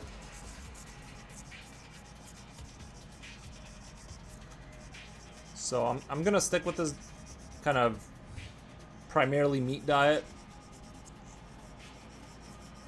because I keep feeling better.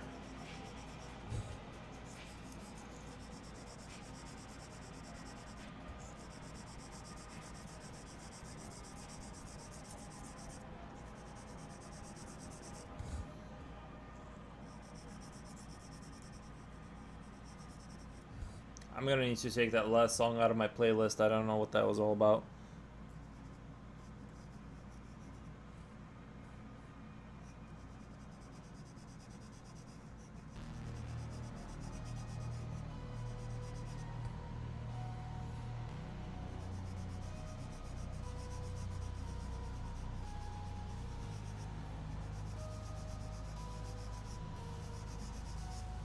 And I could still, you know, if I really wanted to get super fancy, I could do towards the end is like I could do like rising stacks of smoke, kind of like the, you know, or whispers of it, just a hint of it to make it look like there's some sort of stuff coming up from the bottom. I just don't want to do it right now. If things look really clean towards the end, I will do that.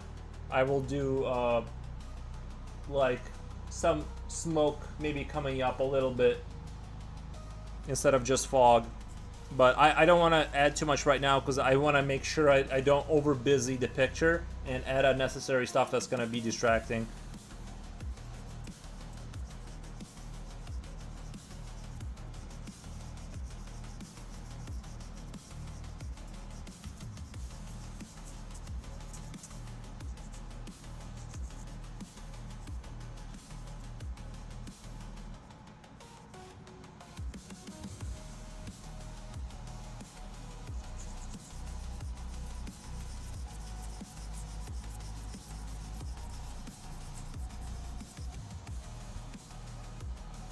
Yeah, same. I'm not distracted by hunger. Lets me get more done during the day. It's wonderful. Yeah.